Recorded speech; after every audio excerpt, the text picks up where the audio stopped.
Next man up, 1025 The Game. Jake Lyman, joined by Max Herz from Preds Radio live in studio. Parker Kelly behind the glass. We are broadcasting live from the Busy Bee Plumbing, Heating, and Air Conditioning Game Nashville studios, home of the $99 yearly Beehive membership, where the buzz is always about great service. As always, at 9 o'clock on Fridays, Max joins us to talk all things Preds for the first hour of the show. Max, how's it going? Big win last night in Game 2 of the homestand. Yeah, winning is good. Thanks for having me, Jake. I also want to say hi to Parker because I didn't say hi, Parker, before the show started. But also, hello, Max. Congratulations on scoring for the Quebec Nordiques last night. The other Parker Kelly. Yeah, it was a hard fought goal, but hey, there we go. You're supposed to say pucks in deep.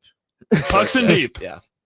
Having Parker Kelly and Jake Wallman working at the station for a while was great. If you are interested in working in radio, no matter what, you should come work here. Talk to Chase McCabe. But especially if you have the same name as an NHL player with one slight spelling difference, right? We're looking for you. That is almost exclusively who is hired around here lately. So, yes, Parker Kelly got one in the back of the net last night.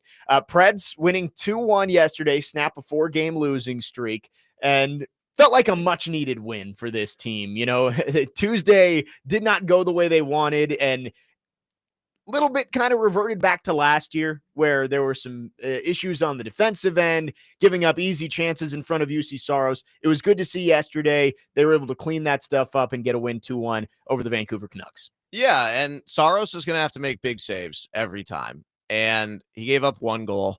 I think the Canucks probably deserved 3, 4, 5 goals the way this game went. And Saros was unbelievable. And the shots on goal are not going to tell the story of this game. Shots on goal were 35-20 in favor of the Preds. Yeah. Honestly, I can't remember the Preds having a single grade A scoring chance other than Ryan O'Reilly's shorthanded goal. Like, that to me was the only grade A for the Preds in that game. And I think the Canucks probably had double digits. And I know Willie Donick is going to look at the analytics and tell me the Preds, according to whatever site they use for it. And I appreciate analytics. I use them a lot. But the eye test to me in that game was the Preds did not have a lot of great scoring chances. Matt Wood had one, so I'll give him 2 for that. Yeah. And was robbed of his first NHL goal by Thatcher Demko. But to me, the Canucks had all the chances in this game. And that's what happens when you take 5 penalties in the first half of the game. You got a ton of killing to do, but thankfully for the Preds, their PK for the second year in a row is not only by far the best unit of the team, it's the strength of the team in every way. And last night, they killed 5 penalties. They killed off a minute and a half of 5-on-3 time late in the first period, and they scored a shorthanded goal. Like, what more do you want? Maybe start playing the whole game shorthanded. Right. I mean, the Preds now have half as many shorthanded goals as they have power play goals this season. So maybe playing 4-on-5 is better than playing 5-on-4 for this team. Yeah, hey, that was a great goal too by Ryan O'Reilly. It was. We haven't seen too many moments where the skill can come out from him yet this season. He had the power play game winner on opening night. Yep. Other than that, he's been hard-nosed area, tight area passes, grinder that he is.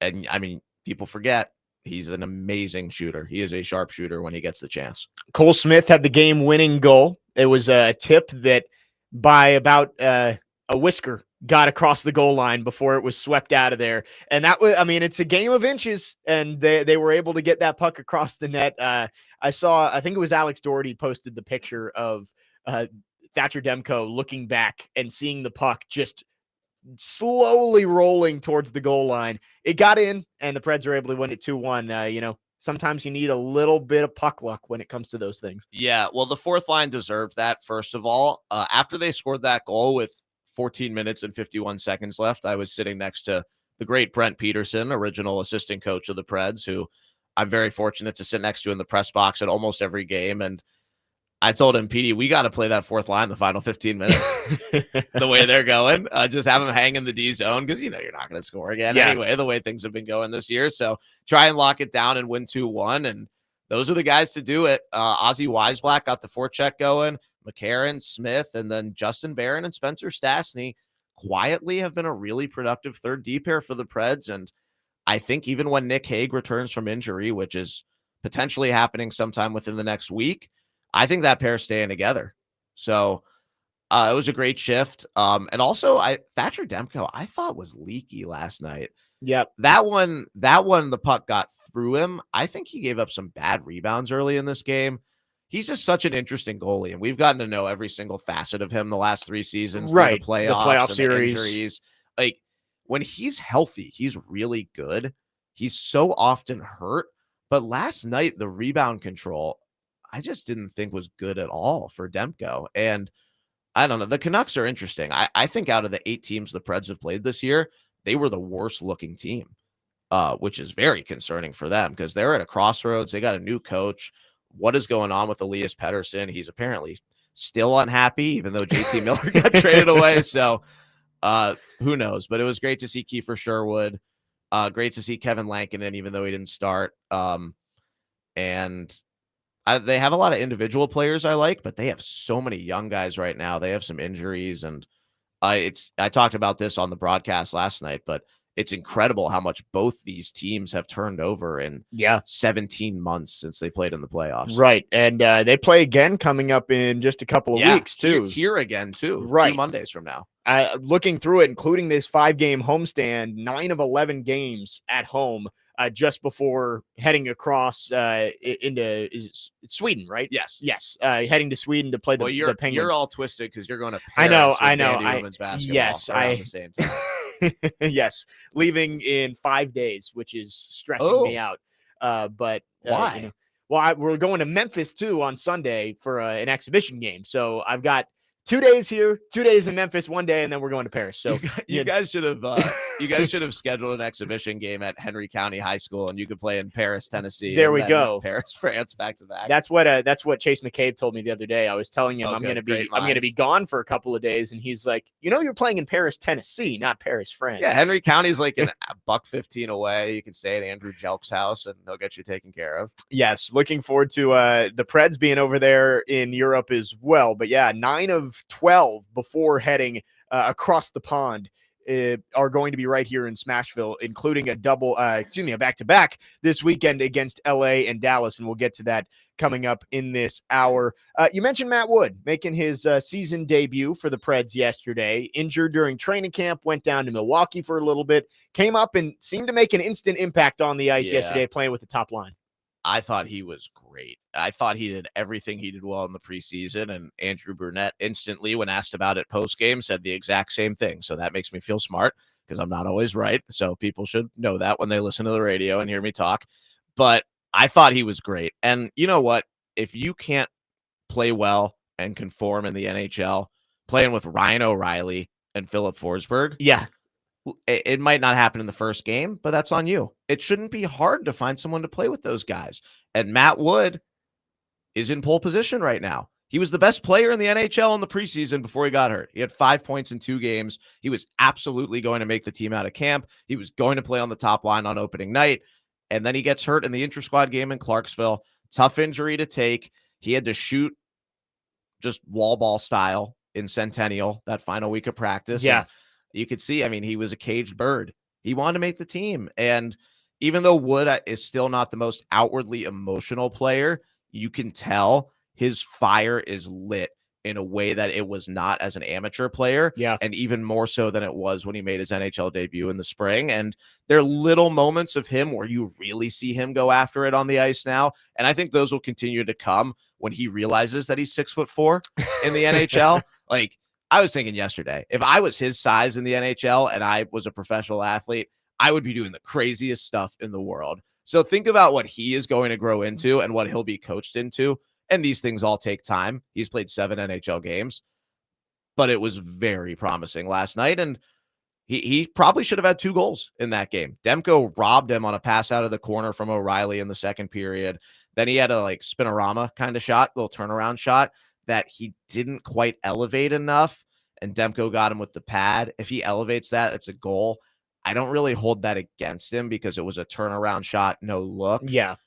But it could have been a 2-goal game for Matt Wood, and it was also his first time facing his hometown team. He's from Vancouver Island, and he didn't grow up a Canucks fan, but got to be cool to face the Canucks. Right. Starting your season against the team that you grew up right down the road from, and he played well. You talk about his size. Preds getting an influx of talent off that injured reserve with Matthew Wood and Nick Hague. Lots of size for those guys, too, once Nick Hague comes back into the lineup, and hoping that's within the next week or so. 615-737-1025 is the phone number. If you have any questions for Max on the Preds, get those in 615-737-1025. You can text or call. Our phone line's driven by Wilson County Hyundai.com. When we come back, the big news of the week for the Predators, they sent their 5th overall pick, rookie Brady Martin, back to juniors. We'll talk to Max about that decision and what that means for the young rookie moving forward. Jake Lyman, Max Herz, Parker Kelly with you on this Friday morning. Next man up here on 102.5 The Game.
Next man up, 102.5 The Game. Jake Lyman, Max Herz, Parker Kelly on this Friday. I guess it's fitting if we're doing White Girl Friday music for Connor to play Big Time Rush while Max is on, since they are hockey players in the show, marrying two worlds together. I planned that out accordingly. Yes, I bet you did. Looking for a good spot to watch NFL games this Sunday? We'll come by Twin Peaks in Madison, home of the 29-degree beer, and join 102.5 The Game for the pregame show before the Titans take on the Colts. The pregame show is brought to you by Parman Tractor and Equipment and Old National Bank. Talking with Max about the Preds, and you can get your questions in for Max, 615-737-1025. Max, Brady Martin sent back to his juniors team this week and only played 3 games in the NHL. On Tuesday, Barry Trotz came on DVD and said that he thinks it's a disservice to Brady Martin if he's only playing 10 to 11 minutes a game. He played 10 minutes and 51 seconds on Tuesday and then was sent back to juniors on Wednesday. Thoughts on the decision to send him back and what he can gain from the experience that he had at the NHL level at just 18 years old? It was going to take an otherworldly performance for him to stay beyond 9 games, and I think I've been consistent with that and what I've told you the last pretty 3 much Fridays, every week, right? So I think this whole thing is a major net positive, and I would encourage everybody to go watch Barry Trotz's press conference. And by Barry Trotz press conference standards, it wasn't that long. It was about 10 minutes on Wednesday. I believe the video is on the Predators website, and if not, you can tweet at me and I'll send you the audio if anybody out there wants to hear it. But the whole thing was a net positive, and just being around is great. And being around in the regular season means a lot more than being around in the preseason. And he played 3 games. He had his first NHL point. He played with Philip Forsberg. His whole family got to see him play. He had an incredibly emotional NHL debut. Yeah. And he got to travel through Canada. And I think there was value in that week. I wouldn't say it's the most valuable thing he did. Obviously, playing is more valuable and practicing is more valuable. And unfortunately, because of the way that road week was structured, the Preds only had 1 practice. So he had a lot of kind of individual work, which means something on NHL ice. Get to see the empty arenas, working with former Preds Sebastian Bordelot, who's the team skills coach, who does a great job. And I just think the game experience means the world to Brady Martin. And outside of on the ice, he really fits in. He's not shy. And I really enjoyed getting to know him in the ways that we did because he was so himself. And I was curious what that would look like because in the rookie camp, he quickly asserted himself as big voice in the room. And almost he was the youngest guy or one of the youngest guys there. But he was almost kind of the emotional captain of the group. And it was awesome to see because him and Andrew Gibson played together in the Sioux last year. So they're buddies and they're screaming at each other in the locker room. They're squirting water at each other while the other one's doing an interview. Like stuff like that. That's like, oh my God. Like they're so like, they're just happy to be here. You're not just a shy 18-year-old. You're fitting in. Like you're being a human. Like that's really what you want to see. And then it didn't really stop when it was just the NHLers and him. And he kept sticking around and they moved his locker from one crowded corner to a less crowded corner. And it's like, hey, there's not really as many people here as there used to be. And he continues to fit in. I think he had a firm individual relationship with every other player on the team, which really means something for someone who you would probably like to be captain of the Nashville Predators in the future at some point. So I think that stuff all really matters. And I have not checked if this has happened yet.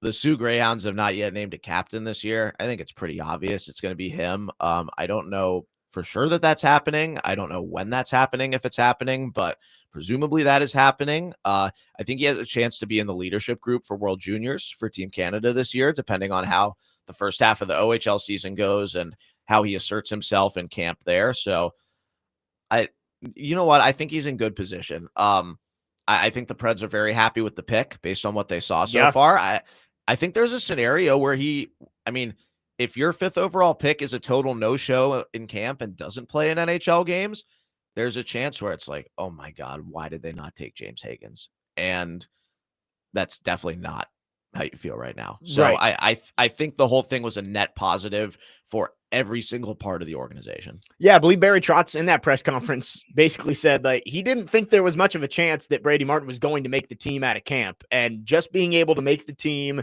and get that 2-week experience at the NHL level, like you said, I mean the road trip, just being around the guys and getting that experience, traveling with an NHL team, I'm sure that's valuable as he gets adjusted. And Yeah. I would expect that the plan is that he comes back next year and hopefully is a full-time member of the team, and he can kind of hit the ground running because there won't be quite as many firsts that he's going through. Yeah, well, an interesting comp is Beckett Seneca, who scored against the Preds on Tuesday night for the Ducks. If you watch the NHL draft 2 years ago, he was the guy who got picked 3rd overall, and they cut to him making the Vincent Van Gogh scream face. He was so shocked that he was picked that early over who was it who went after him? A couple of guys. Yeah, you could read his lips. Caden Lindstrom was Oh right my behind God. him. And then Ivan Demidov fell to 5th, which is crazy because Demidov is so good, as we saw last week. But Seneca did not play in the NHL last year. So Martin already has 3 games on him in his draft plus 1 year that Seneca didn't have. But Seneca was great in camp for the Ducks this year. He's still junior eligible as a 19-year-old, which Martin will be next year. Yeah. But he made the team. He's playing in the top 6, and he's scoring goals on a team that is putting up big goal numbers. And that's what you hope for Brady Martin. And you hope he goes back to juniors and just dominates this year. But I think it became pretty clear early on with the way they were using Brady Martin, and you had said this from the beginning, that there wasn't much of a chance for him to stick around long term. They were going to pick and choose their spots, play him at home where you could get the right matchups for him, and don't want to say like shelter him, but make sure that you're not putting him in a position where it's too much for the young kid, and making sure you put him in the right positions to build some confidence up before they sent him back. Yeah, well, you don't want him to be responsible for a goal against. Yeah. Like that, it's as simple as that. And Andrew Burnett was pretty clear about this, and I want to make sure I say this clearly. It's not just we couldn't play him on the road. We could only play him at home. It's that they couldn't play him on the road against the 4 teams they were playing on the road. Yeah. And in the 4 arenas and on the 4 days that they were playing on the road. The 4 road games were the Senators home opener, a rare day on Canadian Thanksgiving. On Canadian Thanksgiving afternoon, a rare day when that arena in the middle of nowhere, Ontario, is full. It's usually absolutely empty when the Preds go there. Yeah. It was full. They were excited. The Senators are good. Like, that's an avalanche waiting to happen. Yeah, that's not exactly a a recipe for success for an 18-year-old. Right. I mean, and you're going to be facing off with Stützle and Tkachuk because they have last change. Right. Then the next night in Toronto, it's Toronto. If you so much as trip over the puck in the corner, it's going to the net. That's on Canadian TV for 10 years. That's what everyone's going to think of when they think of Brady Martin if that happens in Toronto. No, that's a good point. And also Austin Matthews, Willie Nylander on the other team. Those are the guys you're going to be going up against, and you don't have the ability to line match. Thursday night, Canadians, 22,000 fans who have their oohs and their ahs.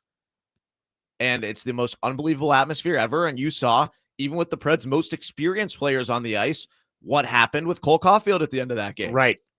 And then Saturday night in Winnipeg, Hockey Night in Canada, which is also its own beast. So if they had played, honestly, almost anyone else on the road, I think they could have gotten him in one of the 4 games. Yeah. I mean, it's quite a parlay. When you go through it, it makes a whole lot of sense because it's like you're either getting ridiculous atmospheres where if this is going to be an 18-year-old's first experience playing on the road in the NHL, those are probably not the spots where you want to put them in there. And again, you know, Austin Matthews against Toronto, like that's not who you want him to have to worry about in his first road game in the NHL. So I think it makes sense to pick and choose your spots with a player that young. And now he gets the opportunity to go down, as Barry Trotz says, overcook a little bit, and he can come back next fall and hopefully be a difference maker for this team moving forward. Well, he's definitely not overcooking as an 18-year-old in the OHL unless you really like your meat really, really rare. No, he needs to cook, and he needs to be the guy. And I think that is very, very reasonable. presumably, like I said, he'll be captain of his team. He'll be the man in a small town where the OHL team is everything in Sault Ste. Marie, Ontario, right on the Canadian side of the Michigan Upper Peninsula, with head coach Terry Crisp leading the way, except we're about 45 years past that. But I really wish Crispy was coaching him because that would be awesome. That'd be great. But something important too is the Preds are going to give him some space too, which is nice. So the way this works with the prospects, the NHL does this differently from any of the other pro leagues. You draft as you turn 18, you stay with your amateur team, wherever that is in the world, and the pro team can check in with you. And I think the NCAA has laxed their rules about this a little bit. But in the OHL, you can do whatever you want. You can send your development coaches there anytime. They can get one-on-one time on ice with the players. They can get full access with them. And the Preds have a really unique development plan. And I will selfishly plug the Preds official podcast episode this week. We had Scott Nickel on, who our fans know is a former Preds player. He's one of the Preds assistant GMs. He's in charge of the player development ladder, and he is also the GM for the Admirals AHL team. And one of the many things he does is delegates who from their prospect player development staff goes where at specific times. They have a forward development coach, Nathan Gerby, who used to play in the NHL. They have a D development coach, Rob Scuderi, who was Hal Gill's D partner for a long time when they won the Stanley Cup together. And they also have Mark Borowiecki, former Pred, who's kind of the off-ice human development type guy, which is the perfect role for him and is a really valuable role. And a lot of the Preds players, especially someone like Spencer Stastny, credit Boro for everything in their careers. And then they also have a strength coach who travels. His name is Mike Kadar. He's new to the organization this year. He was an NHL strength coach for a long time. And the Preds are one of a few teams, Scott Nickel tells us, that has this position. That is the guy who is going to be on speed dial for Brady Martin. Yeah. And he lives in Ontario, so the Sioux is kind of way out there. But it's in the same province. At least it's not close. But that's the guy. And all these guys are going to be checking with Brady Martin. They're going to be checking in with him throughout the season. They'll be going and visiting him in person. They'll see him at road games. They'll be there developing relationships with his family as they watch him. Like, it's almost like college sports recruitment, but after you've already got the guy in a lot of ways. Yeah, that makes sense. Which is really interesting to me. And Martin is obviously their top pupil. They do this for everybody who's been drafted. But something important, too, is that they are going to give him his space because they've done a lot of coaching with him, a lot of developing with him since they drafted him in the last week of June.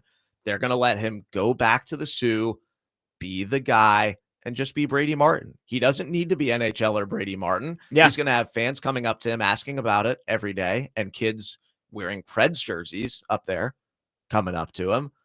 But he just needs to be Brady Martin, soon to be hopefully captain of the Sioux Greyhounds and hopefully one of the OHL's leading scorers. And we can worry about what Brady Martin, the NHLer, looks like as the season goes on, as the World Juniors happen around New Year's, and then when he comes back to Nashville next summer. Brady Martin getting some valuable experience up at the NHL level, now heading back to juniors, and hopefully will be a crucial part of this team sooner rather than later. 615-737-1025 is the phone number. If you have any questions, thoughts for Max on the Preds, we will get to those. Again, our phone line's driven by WilsonCountyHyundai.com. When we come back, we'll go through some individual performances over the past couple of weeks. Luke Evangelista has gotten off to a strong start after missing most of training camp. Steven Stamkos had some comments this week as well that we'll hit on with Max. Jake Lyman, Max Herz, Parker Kelly, next man up here on 102.5 The Game.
Vandy fans, it's time to party. The Commodores are ranked in the top 10, and ESPN's College Game Day is coming to Nashville to celebrate 102.5. The Game will be broadcasting live today from noon to 6 p.m.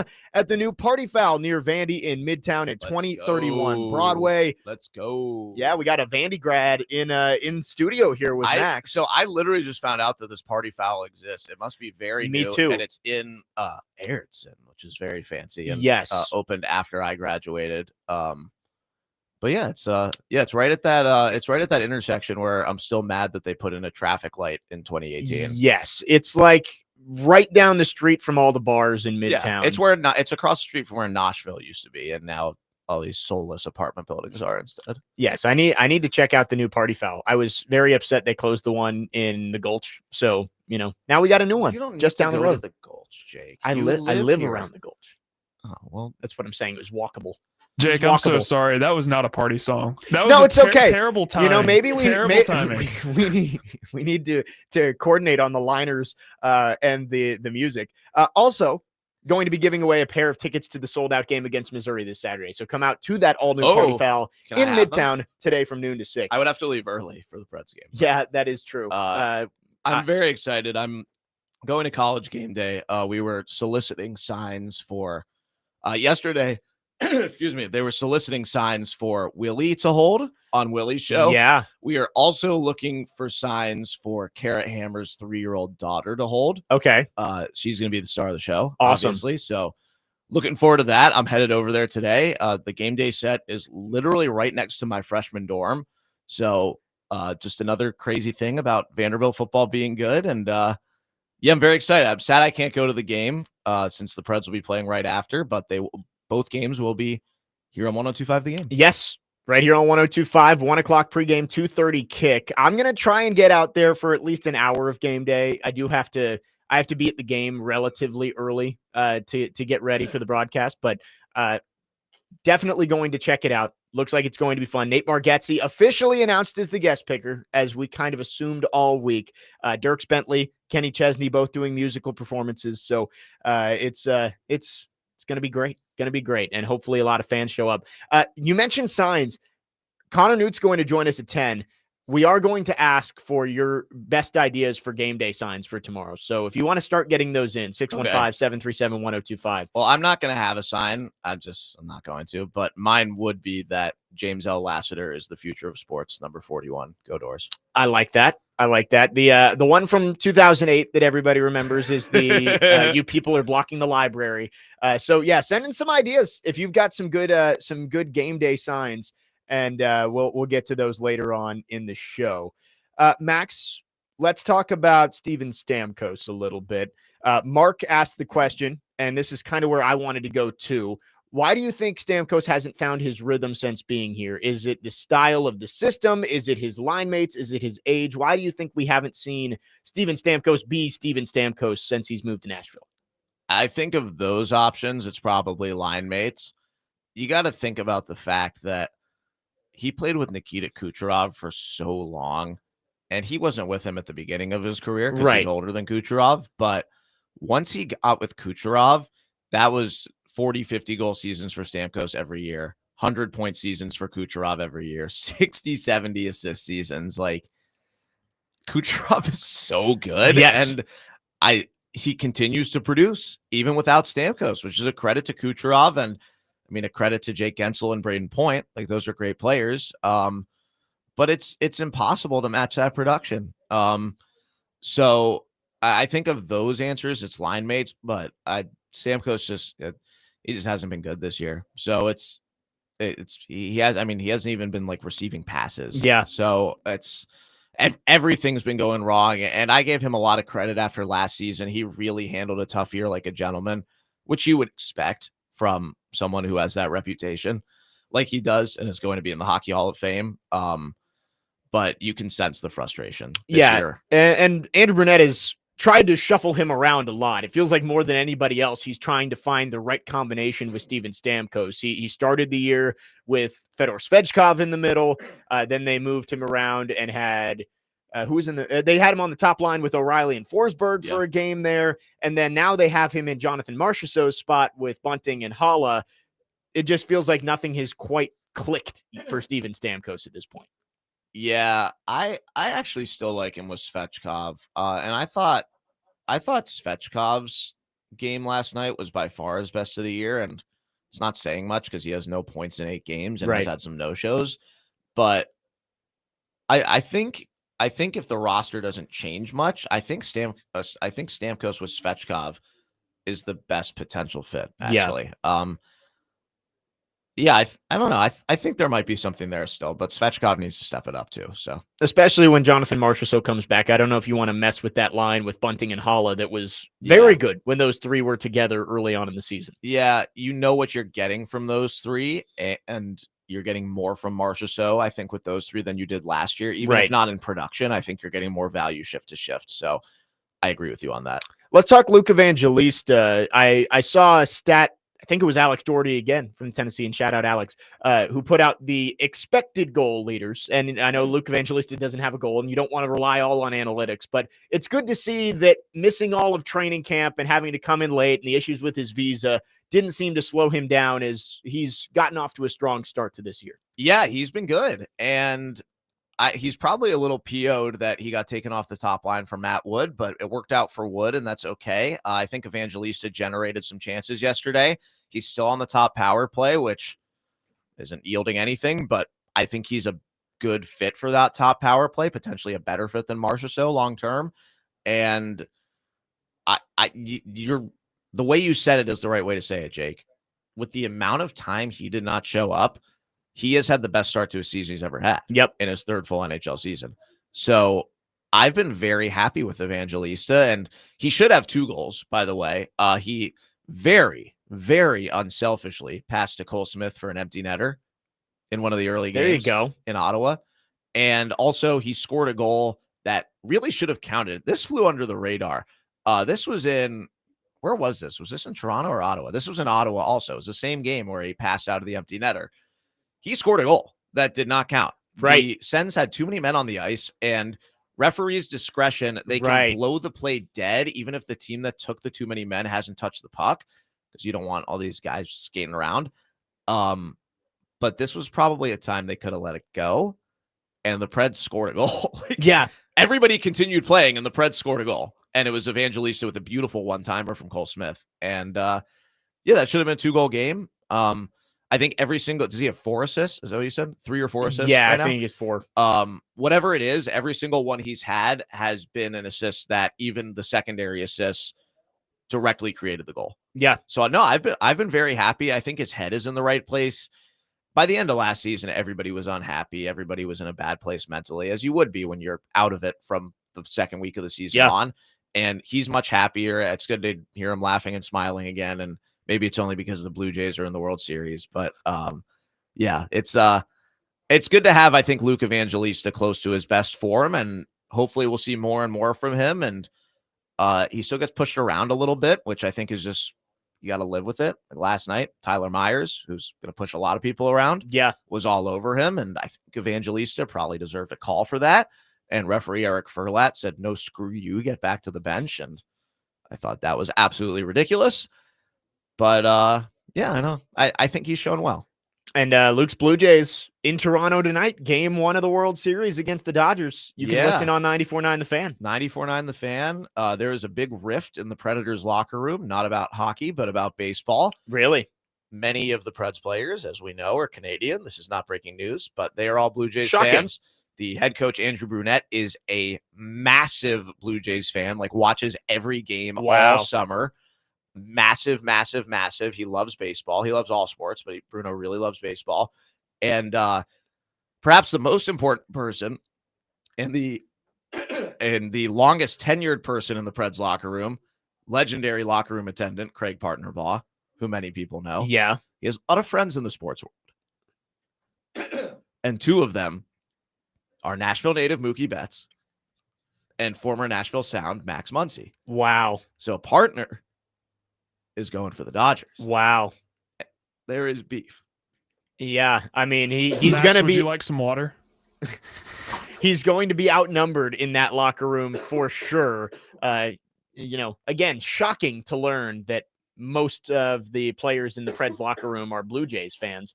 But Big game tonight, game one. Again, you can listen at 90 on 94.9 The Fan starting at 6 for game one of the World Series. We got more coming with Max on the other side. Huge back-to-back coming up this weekend. You've got the Kings tomorrow. You've got the Stars on Sunday. An opportunity to get some more points on this homestand. Jake Lyman, Max Herz, Parker Kelly with you on this Friday morning. Next man up, 102.5 The Game.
Tomorrow's college football game of the week is number 3 Texas A&M versus number 20 LSU at 6:30 on 94.9 The Fan, presented by Twin Peaks Restaurants and Circa Sportsbook Kentucky. Coverage also available on the Game Nashville app and at thegamenashville.com. Jake Lyman, joined by Max Herz from Preds Radio for one final segment on this Friday. Can Max, I pick the music next week?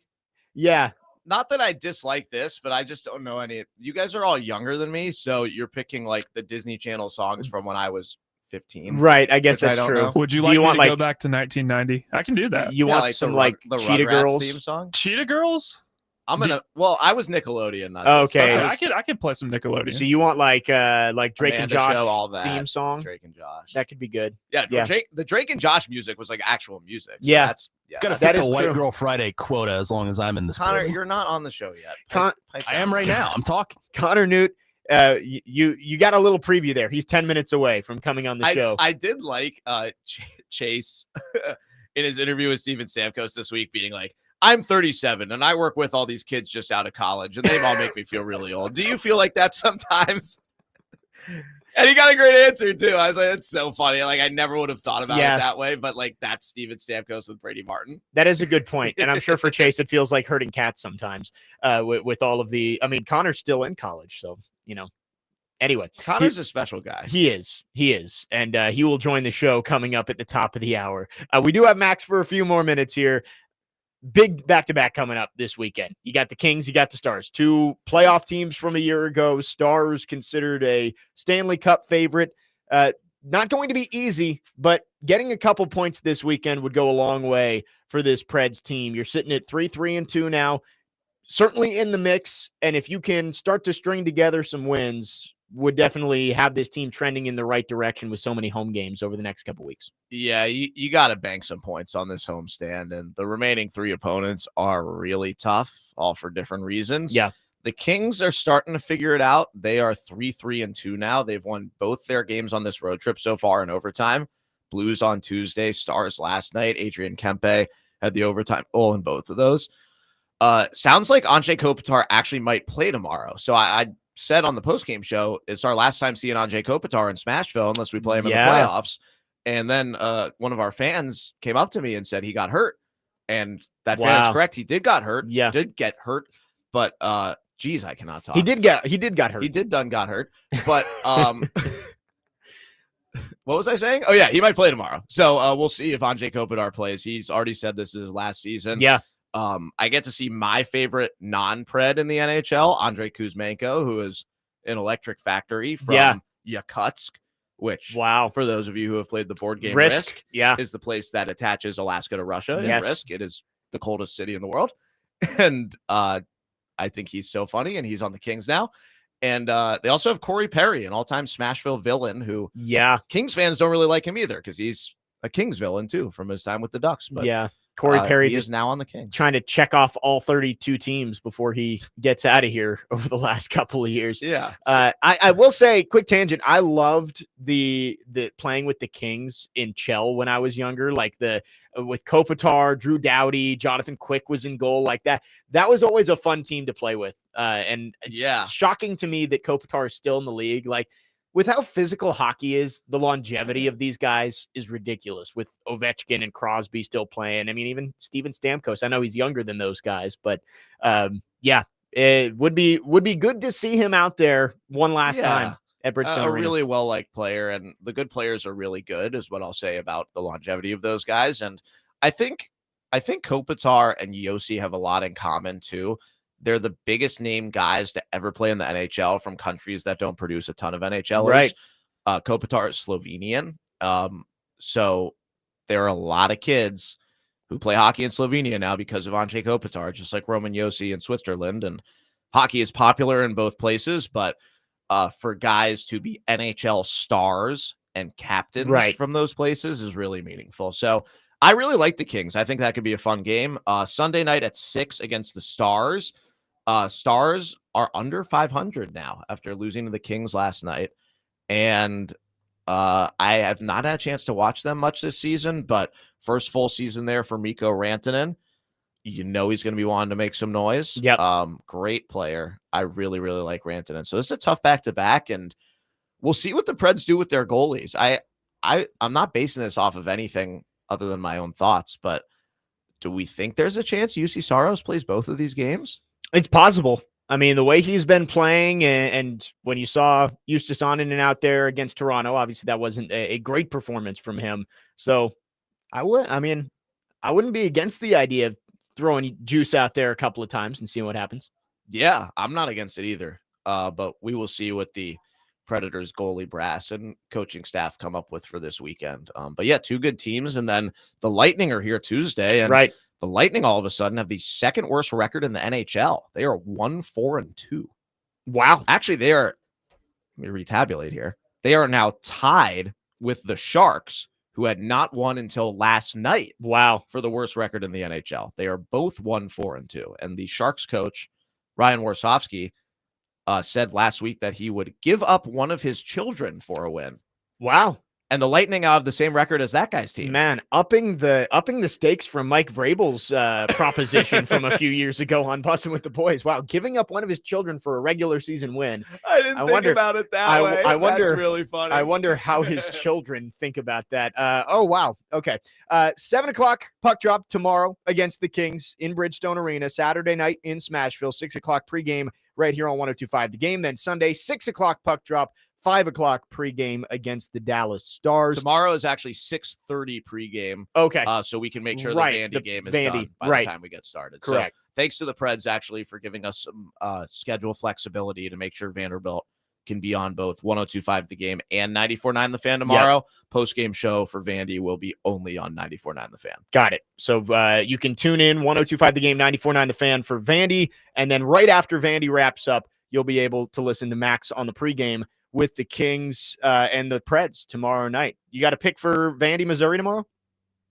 A pick of how many touchdowns James L. Lassiter will have? Because we know Vandy's winning. I don't know if he even had a carry last week. Apparently he was targeted once, but it was not in the portion of the game that I was able to watch on TSN 5 in Winnipeg. I love it. All right, so you're picking Vandy to win, and James L. Lassiter is going to score at least twice. I'm picking Vandy to win every game the rest of the year other than Tennessee and beat Oregon at Autzen Stadium in the first round of the playoffs. There you go. There you go. Every time you ask me this, I'm adding one layer to it. Guess what? If they beat Tennessee, maybe there's a playoff game right down the road at First Bank Stadium. We'll have to see. The dud. Sorry, First Bank. But yes, double dud. Yeah, Max, appreciate you coming on as always. We'll do it again next week. Thanks, Jake. Well, actually, I don't know if we will. I'll be in Paris, but we'll figure out something. I always appreciate Max Herz coming on the show. We'll take a quick break. We'll talk some football on the other side. Big football weekend. Titans taking on the Colts in a division matchup on Sunday, and lots of college football to talk about as well. Jake Lyman, Max Herz, Parker Kelly. Next man up on 102.5 The Game.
Second hour, next man up, 102.5 The Game. Jake Lyman, Connor Newt, Parker Kelly, broadcasting from the Busy Bee Plumbing, Heating, and Air Conditioning Game Nashville studios, home of the $99 yearly Beehive membership, where the buzz is always about great service. Big thanks to Max Herz for joining us, as he always does, from 9 to 10 on Fridays. Great stuff on the Preds, who got a big bounce-back win last night, 2-1. Back in action tomorrow night against the Los Angeles Kings. Connor Newt joins us now for the rest of the show. Connor, appreciate you coming in. Hello. Are you going to Paris, by the way? Yeah, I don't think you've mentioned I that. saw that. I apologize to texters if I brought it up too much. It was more the logistical of saying, Max, what's going to happen next week? But I'll stop talking about it. You know, I'll talk about I'll just disappear next Thursday. I'll talk. Yeah. No, you're going to get text next week. Where's Jake when I'm on your program? It's all good. On Friday. I apologize if it's been brought up too much. It is just it's front of mind for me right now. A couple of untalented losers going to be on your program. Don't worry about it. 615-737-1025. If you want to text or call, our phone lines are driven by WilsonCountyHyundai.com. Connor, you are going to be in Lexington this weekend. Yes. Getting to go make your Kroger Field debut as the Wildcats take on the Vols. So we'll talk about that a little bit throughout the show. Yes. Vandy with Gameday in town, taking on Missouri. Again, I mentioned it with Max. Send in your best sign ideas for Vandy Gameday. I want to get some of those. We're not going to make a big deal out of it. Maybe spend a segment at the end of this hour going through some of the best ones we've already seen. The Chasing Big Joe show. No, I won't. I just want a couple of good ideas. That's from an anonymous source. That's for untalented losers. Gotcha. Yeah, we're just gonna send in your best ideas. We got a couple on the text line already. Let's talk some Titans here. Titans taking on the Colts, 14.5-point underdogs against Indy this weekend. But the news yesterday: L'Jarius Sneed going on IR, going to miss at least 4 games. But I think it's very possible that we have now seen the last of L'Jarius Sneed as a Tennessee Titan. We saw this last year. The quad happened. He went on IR, and you thought, maybe he'll come back, and he never did. I feel like we're in that same situation, and he will be gone this offseason. Tough when you brought in a guy you thought was going to be a lockdown cornerback for you for years to come, but, has not panned out. He's only played in 12 games since he's arrived here. And even when he's been on the field, it hasn't been all that good. Complete nightmare scenario, right? Now you kind of see why Kansas City let him walk. If he was that much of a pivotal piece, especially for the defense that they have, they probably would have paid him whatever he wanted, right? Now you trade him here, you give him what he wants. And has he lived up to that money? No. Let Rand cook, though. Let him cook. Yeah, the offseason of 2024, looking back, Rand Carthon and this front office, they tried to skip a few steps to try and get this team back to being good, right? Like, it was, hey, let's see if we can just add a couple pieces and see if we can get this team back to being a playoff team. And it is blown up in their faces with Sneed. And like Calvin Ridley has had somewhat success at times with this team. Like there were games last year where he was good. I have more touchdowns on the season than he does. Yes, you do. Congratulations on your score last night in intramural flag football. Thank you. It's absolutely the same level of NFL football. Yeah, I mean, both those guys, big additions, making close to $100 million over their contracts, and just hasn't worked out. They tried to skip ahead to being good again, and that's not how you get to be good. And now we're hearing the draft and develop plan. It's tough.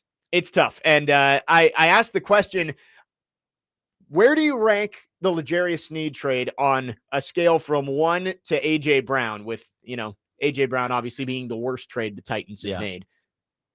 It's not A.J. Brown, but it's bad. It's pretty close. But I look at it as you could really use that 3rd-round pick that you lost this year, and you had to trade back from 35 to 52 to get another 3rd-round pick. Maybe you don't have to make that trade if you already had a 3rd, and you could have taken somebody a little more talented than Femi Oladejo. We don't know what Femi's going to turn out to be, but you could have taken somebody at 35 and still had your own 3rd-round pick, which would have been high in the 3rd round. That hurts. The money, I mean, it's not exactly what like it's not exactly hurting this team. They got plenty of No, cap space. I mean it's not a. It's Amy Adams Strunk's money. And he's got an out after this year. You can easily cut that contract. I'm not sure how much money in dead cap you save, but he's not going to be on this team after this year. I guarantee that, actually. It's not even a prediction. That's a spoiler. He's not going to be a Tennessee Titan No, now. there's absolutely no chance. But it's just been a nightmare scenario, and I think it's not so much of a testament. Well, it is. It's a testament to how bad L'Jarius Sneed has played, but even more so, it's a testament to what you're talking about and how this front office thought they could take an extra step and make the jump and build a good team without the draft and develop process. It was saying we've had 3 straight bad draft classes, so we're just going to try and make a bunch of big moves and fix it that way. And somehow you made it worse. Instead of admitting to yourself that you were bad, and L'Jarius Sneed will almost certainly not be a Titan after this year. Well, with your owner, there's always going to be a scapegoat. Yep, and that is true. And Rand Carthon, who kind of takes the fall for those moves, is no longer here. 7988 says, I put it with Clowney and the other veterans we brought in that were terrible hurt. I would say it's a similar move, the Clowney move, where it's like you thought maybe he could be the missing piece and it just never worked out. Although Clowney made some good run stuffing plays. And he had a lot of almost sacks. Yeah. He's like Arden Key before Arden Key. Yeah. Yeah. Honestly, I'd compare the Sneed trade. Is it fair to say kind of like the Julio trade of like just wasn't the guy you thought you were trading for? And at least Julio made a couple plays. Well, he made a couple plays and he was 32. So he was, yeah, we knew we weren't going to get you're not getting a long window out of him. Yeah. But yeah, I mean, L'Jarius Sneed is still in his 20s. So tough. You expect a lot more. And I think there's a good chance that he will never play for the Tennessee Titans again after going on IR. He's at the very least out until week 12, week 13. You really miss Jarvis Brownlee now, don't you? So, yeah. And that's what Dustin from Hopkinsville says. I think the Brownlee trade is much worse than the Sneed trade because of what you know about Sneed. You trade Brownlee because he didn't fit the culture. We don't know what happened behind the scenes with Jarvis Brownlee, but it seems like that is the reason they traded him. There was something else going on off the field that was not good, and they wanted to move on and find a change of scenery for him. But I agree with you that, L'Jarius Sneed, it cost you a 3rd-round pick and 2 years of money, and you can move on. With Jarvis Brownlee Jr., you had him for a couple more years on a cheap rookie contract. Yeah, he's a day 3 pick. And you give that away. He doesn't fit our culture. We'll have to see how it pans out. As we've said plenty of times that you can't judge any move based off of a handful of games. So maybe Jarvis Brownlee Jr. doesn't end up being a good player, but he's obviously off to a good start with the Jets. 615-737-1025 is the phone number. Let's go to our phone lines. Adam from Portland is on the line wanting to talk Titans. Adam, thanks for calling. What you got for us this morning? Happy Friday, man. I'm not going to completely put it on Brinker the Stinker, but I will put a lot of it on Brinker the Stinker, dude. Like, he's unnecessary. Amy doesn't see it. Like, it's too much. Too many people in there making choices. We actually, I think, see some light with Borgonzi. Like, you did a couple of good things. Just get Brinker and his saw Moneyball. I read Moneyball, so I know what I'm doing. Get that crap away from me, dude. Get him away from my team. Sneed, an all-time horrible pick for us. And a horrible move. But I was excited. I'll be honest, I was excited when they did it. I'm like, he's a Super Bowl champion. He's a good corner. They're willing to pay. And then but he's hurt, and he stayed hurt, and they knew he was hurt. So it doesn't even matter. Like, they did the same thing with Caleb Farley. They've done the same thing through the years with Givens. Like, they bring these guys in that and they never do anything. Julio was hurt. Planning was never right, So it's like you bring these guys up. You can't fix it with free agency. I don't remember in the history of the NFL where that works, where you're like, we don't need draft picks. We're just going to do it with free agency. Do y'all remember that like, I think, like, famously the Eagles, I think it's 2011 or something like that. They had Vince Young, Michael Vick, all these guys. The Dream Team. The Dream Team. Yeah, Vince called it the Dream Team, idiot. And they won, like, I don't know, 5 games or something crazy.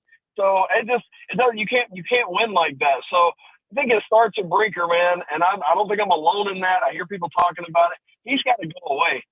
Maybe he doesn't go away until Amy goes away. I don't know. I don't think she's going away, so I don't know what we got to do to get him fired, but he's got to be disconnected from this thing. I think Borgonzi can fix it.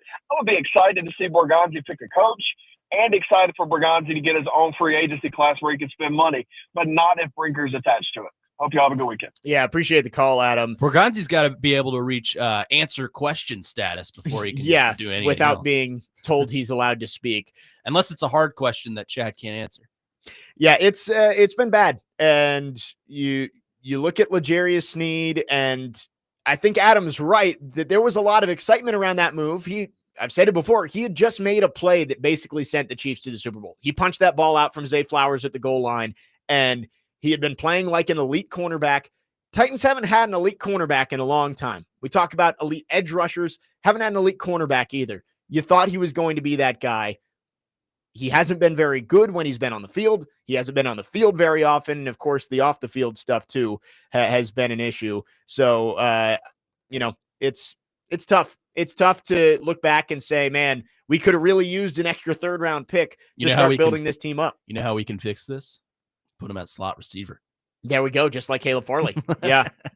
It's a good move. The most genius call we've ever received on the air. 615-737-1025 is the phone number. So L'Jarius Sneed on IR. Remains to be seen whether he will play a snap for the Titans ever again. At this point, I doubt it. And we'll see. I'm with you. We'll see what he's able to do if he hits the free agent market, if someone else wants to take a chance on him. 615-737-1025 is the phone number. We'll keep talking Titans on the other side. Plenty of college football to get to. We'll do our Monday headlines coming up at 11:30. Jake Lyman, Connor Newt, Parker Kelly with you on this Friday morning. Next man up, 1025 The Game.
This is a phenomenal choice, Parker. Well done. Next man up, 1025, the game, Jake Lyman, Connor Newt, Parker Kelly. Coach used to play this on the practice field. This is like all-time middle school music for me. Oh, Jay we are Sean, vibing baby. right now. DVD with Willie Donick, Derek Mason, Adam Vingen will be broadcasting live at the all-new Circus Sportsbook Kentucky in the Mint Gaming Hall this Monday prior to the Monday Night Football game. Monday night's matchup is the Commanders and the Chiefs. That is the second largest line of the weekend across the NFL. Titans, 14.5. That one, 12.5. Titans, 2 touchdown underdogs on the road against the Indianapolis Colts. Maybe not something that you would have expected heading into the season, but the Colts have exceeded expectations. The Titans have done the exact opposite. They're for real.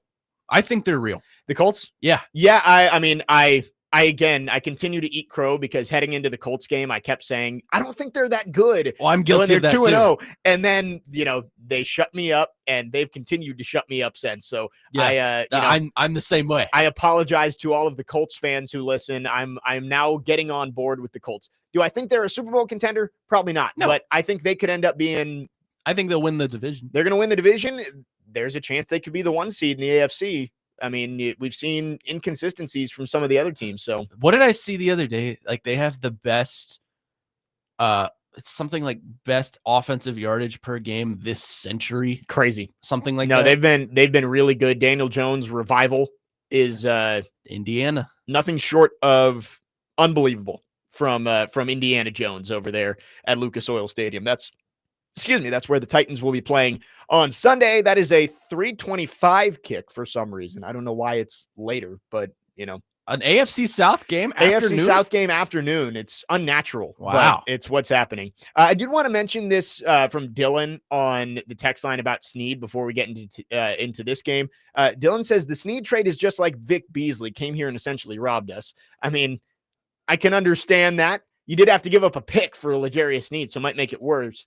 I do like, he says, the Calvin Ridley signing is the same as Bud Dupree, small flashes, but not really consistent. I think that's Wildcat. I think that is a perfect example of what Calvin Ridley is. It's like, was Bud Dupree a horrible signing for this team? No, but he was not Pittsburgh Steelers. Bud Dupree. He was not what you signed him to be. Right. And that is definitely a good comparison there from Dylan.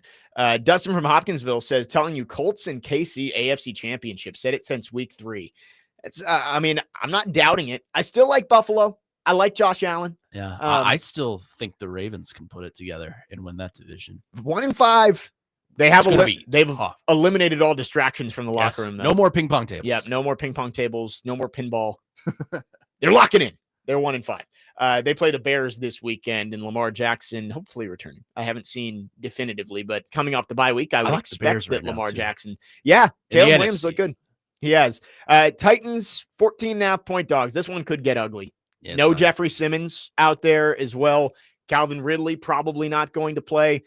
So you're going to have an inexperienced offense, a defense with some holes in it, likely starting Jalen Armour Davis and Darrell Baker as your outside cornerbacks. Yes. I mean, it could get bad. I'll throw it on at 3:25 and I'll probably be asleep by 4. I think this game is going to be very similar to like Lions Commanders last year, where it's over before it even gets started.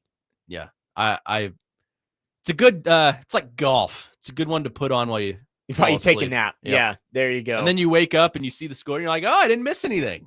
Yeah, that's true. Yeah, you wake up and it's like, oh. And if I did, That's then exactly what I expected. I'll just follow Titans Media on Twitter. 615-737-1025 is the phone number. Let's go to our phone lines. Dr. Locke is on the line wanting to talk Titans. Thanks for calling. What you got for us today? What's up, fellas? What's going on?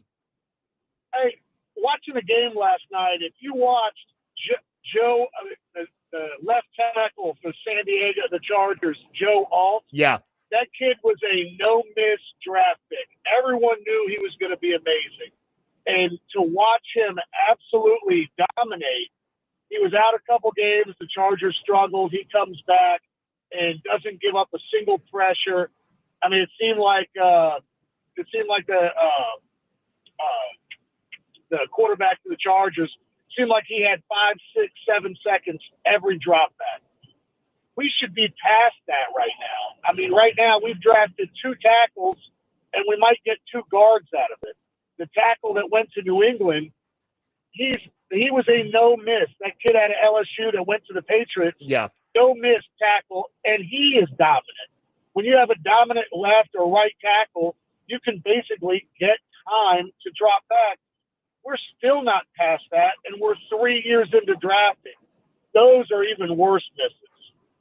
Yeah, appreciate the call. I agree with you that, it hasn't been good enough from J.C. Latham, and it's really disappointing to look back at that draft class and see you picked 7th, and Latham may end up being a very good player. Yeah. But He's got time. The 2 picks in front of you were Joe Alt and Malik Neighbors, who Malik Neighbors out for the season, but it's like, man, you had 2 guys who look like they're going to be top of their position type guys.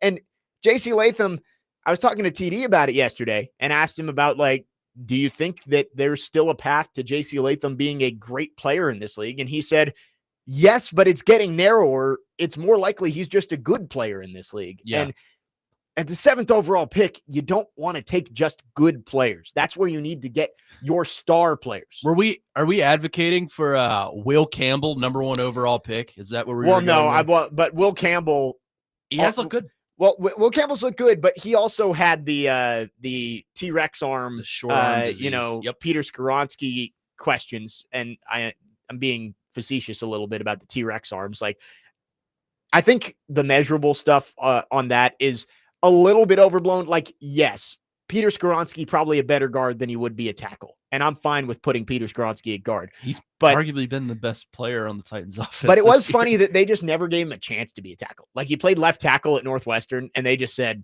nope, guard. We're not even going to give him a chance. I wouldn't have hated in the preseason in his first year, just like give him a couple reps at tackle and see what happens. But I guess you don't want to confuse the player too much. That's probably what it was, but still.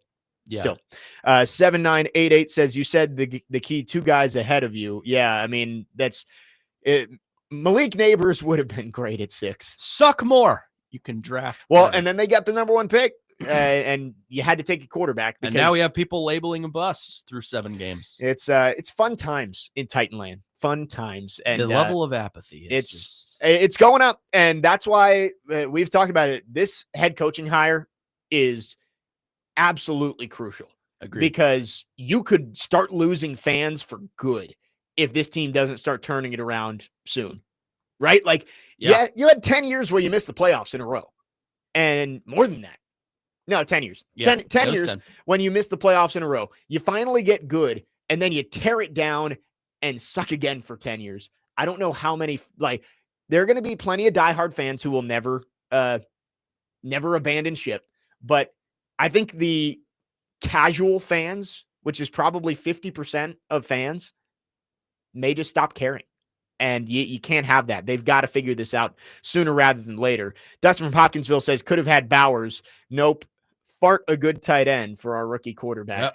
Yep. Who was advocating the most for Brock Bowers on the station? Everybody. I mean, I feel like me. Yeah, you like Bowers. I wanted. I did it first. When they came on the clock, I was hoping to hear Roger Goodell say the name Brock Bowers. Just as when they took Peter Skoronsky, I was hoping to hear the name Jackson Smith and Jigba. Yes. But who is leading the NFL in passing or receiving yards right now. So, it's and the reason you had to take those tackles or the offensive linemen is because you missed on Isaiah Wilson, Dylan Radins, Nicholas Petit-Frere. Like, if 2 of those guys are hits, maybe you do have Jackson Smith and Jigba and Brock Bowers on this team. I'll do you one better. I was in favor of drafting Amon-Ra St. Brown instead of Des Fitzpatrick. Well, I mean, I think that's everybody. Yeah. Like, that is we could easily play revisionist history right on that. No, one. I know. And 2020. we can play armchair GM, but like, that is the one that I think 99% of Titans fans were watching the Titans trade up in the 4th round in that draft, and we're like, oh my goodness, they're going to take Amon-Ra. And then they take Des Fitzpatrick, who was projected as a 7th round pick by most outlets. It's a good. Where are they now? Let's see where Des Fitzpatrick is. He was on the Steelers practice squad for a while. I think I know where he is. He might have gone to the Chargers at one point. I don't know. Well, we can't expect much from a player from Louisville. Yeah, L's down. L's down, baby. I finally got you to say that, and I'm so happy. They did get they got the big win. Yeah, 615-737-1025 is the phone number. Los Angeles Chargers. Chargers. Oh, no, never mind. As of August 15th. Oh, The Chargers have cut ties. so they cut him. So he is playing for the Des Fitzpatrick couches. There you go. Jim Harbaugh loves him some former Titans players. Hassan Haskins, Elijah Molden, Christian Fulton was there. Tierre Tart.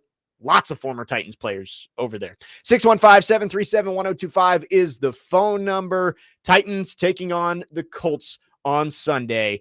14.5-point underdogs. And we will talk more Titans towards the end of the show. But we do have some other storylines to get to. Connor, you haven't been on since the big news of Tony Vitello leaving for the San Francisco Giants. We'll talk about that. Game day tomorrow for Vanderbilt. We want your sign ideas. We've got a few on the text line. We'll get to those towards the end of the hour. And Vandy with a 5-star quarterback committed to Georgia, who is visiting this weekend. We'll talk about all of it. Final half hour of hour number 2 here on Next Man Up, 102.5 The Game.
Oh, yeah.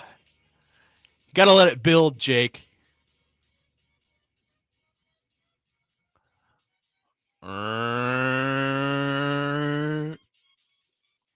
Go.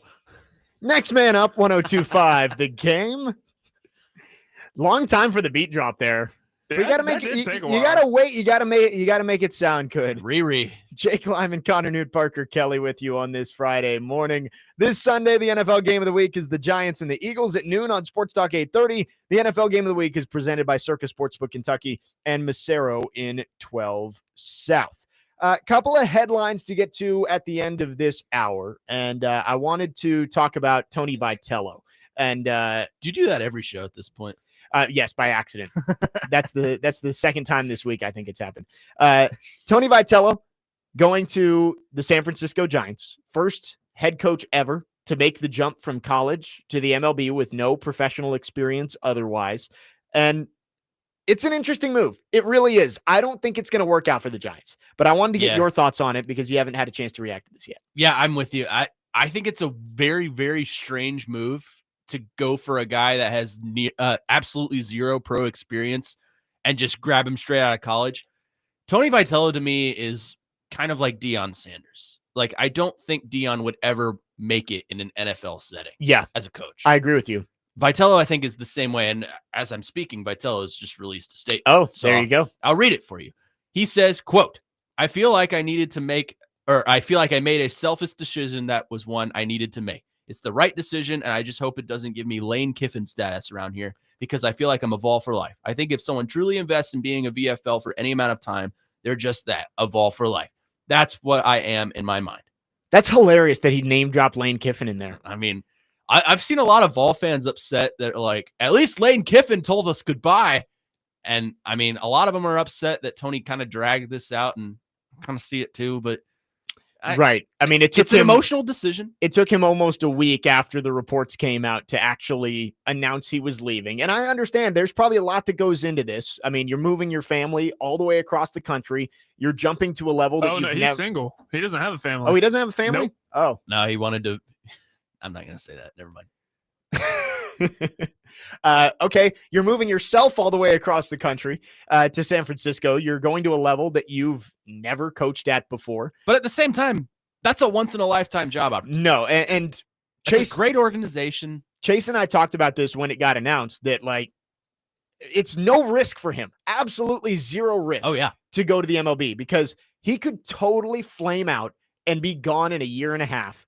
And every single college team, every school across the country would be lining up to try and hire him. So it's no risk for him. But I agree with you. He reminds me a little bit of Deion in college. Of the biggest advantage that he has is his ability to recruit, and you can't do that at the MLB level, right? Like, yeah, I mean, you get who they give you. You can you can kind of lobby for guys to be on your team, but at the same time, you're not the one going out and meeting these players in person and negotiating contracts. That's the front office's job. And your job is to coach. You can pay players at the MLB level, but at the college level now. But Tennessee was towards the top in terms of like what you were paying players, right? Mm-hmm. Like they were investing in the NIL for baseball. And, you know, the Giants they're not a small market team, but they're not exactly the Dodgers. And it's not like they're going to outbid everybody for all these free agents. I mean, it's a West Coast team. It's a California team. It's an organization with a lot of pageantry and history. So I understand it. Yeah, no, and I get it. To get the offer on the table of you can go be one of 30 MLB managers, I feel like that's hard to say no to. Yeah. Right? I mean, that's got to be a lifelong dream for every baseball player who ends up being a coach. Like, plus we don't know his contract details yet. Well, apparently he's taking a pay cut. Oh, that's what I've heard. I think it's one of those things where it's a once in a lifetime opportunity. As much as college baseball is growing, I don't think kids dream of being a college baseball head coach. And I know it's a great job, but I think Tony Vitello and a lot of these coaches dream of being a major league manager one day and winning a World Series. And I feel like that's the main reason why he decided to do it. Not about the money. I don't think he hated being in Tennessee. I think he just wanted, there were videos coming out of him crying. right. He wanted the opportunity to go chase a dream, and you can't fault him for that. No, I don't fault him. I respect him for his decision. And look, to be honest with you, on Tennessee's program, he made that program what it is today. He is a huge part in that. I don't feel like they're going to take a huge dip with him being gone. I think recruits are going to see kind of what this program is now. It's a program that you expect to go in and compete for a College World Series championship on a year-to-year basis. And I don't really understand their coaching search right now. The one guy that everyone wanted to be the interim is not the interim. Yeah. It's some other guy, and they're doing like a nationwide search. In this circumstance, with the season being as close as it is to getting started, I would have just handed the reins internally. But yeah, they do that. Danny White does what Danny White does. So I mean, it's going to be similar to what Virginia basketball did last year, I think, is they're going to give the interim coach an opportunity to go prove himself. Like, can you go be the long-term answer for this program while also conducting a search and trying to find options outside of Tennessee? So it's, I don't really know where they go from here. That's a tough break to lose your head coach, especially right after fall ball, where you could see a lot of players hopping into the portal if they. Yeah, I was about to ask you that. Do you think Vitello is doing his incoming freshmen and the transfers he went and recruited out over the summer? Do you think he's doing them a disservice by leaving?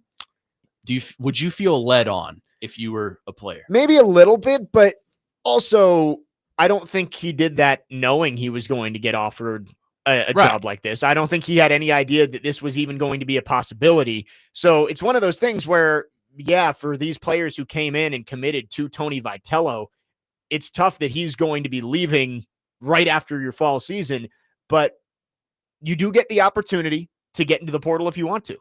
The timing is very funky because I think they fired their manager September 25th. And by that point, all the recruits had already got to campus. Right. So he didn't know about it. There was really no opportunity for him to warn these kids of like, hey, I might not be here. Yeah. It is funny. They're playing an exhibition this weekend at First Horizon Park. With no coach. No head coach. So, and that's where the joke of him being the guest picker on game day came from. Oh, I'm glad that was a joke because I thought. Right. Just to defend Aria Gerson a little bit, because I saw people going after her completely. It wasn't an article titled "Wrong Answers Only" for who should be the guest picker. So like it wasn't meant to be serious. But the screenshot that was put out there obviously didn't put the title in there either. Yeah. So, you know, and I don't think it would have been a very bad idea for him to be the guest picker. It would never happen. Just like Kenny Chesney 17 years ago, who is performing. I'm fine with the performance from him. We've got some fun Vandy people there. Yeah. My pick when this was announced was Nate Bargatze. It was either him or Dansby. I feel like that was the easiest one, right? Like Bargatze lives here. He's become so popular over the last couple of years he's hosted SNL twice in the last 2 years, and he does the George Washington sketches that have gone viral. Yeah. So it made so much sense. He's a diehard Vandy fan. I'm happy for him. I think that was the right pick. And the Vandy Pimp is going to be on there and too. You still get the Vandy Pimp apparently early on in the show. I think in the 8 o'clock hour. Yeah, that's what they said. Are you? Oh, you're going to Lexington. I'll be tuned in. Okay, I was going to say I'm gonna try and get over there for a little. I got a 4-hour car ride. Yeah. I'll be tuned in. I'm gonna try and get over there. I'll be tuned in to watch Nick Frazier win the kicking competition. Yes, yeah, Dr. Crane, start warming up the leg. It's I don't think he needs it. That's true. He's I heard him bragging to Chase and Big Joe a couple weeks ago about his kicking ability. So I think he could knock it down if he won the raffle. I mean, I told him, I said, if you win, will you at least buy me tickets to Kentucky and Gonzaga this year? Because I've been denied by our front offices. Yeah. That's if he wins his $200,000 or whatever it is. Could you please spare $350? 615-737-1025 is the phone number. We are going to go through your signs. You've sent him some good sign ideas for game day. Coming to Nashville tomorrow. Again, if you want to send some of those in, 615-737-1025. What is your best sign idea for game day tomorrow on the campus of Vanderbilt University. Jake Lyman, Connor Newt, Parker Kelly, next man up, 102.5 The Game.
Meh.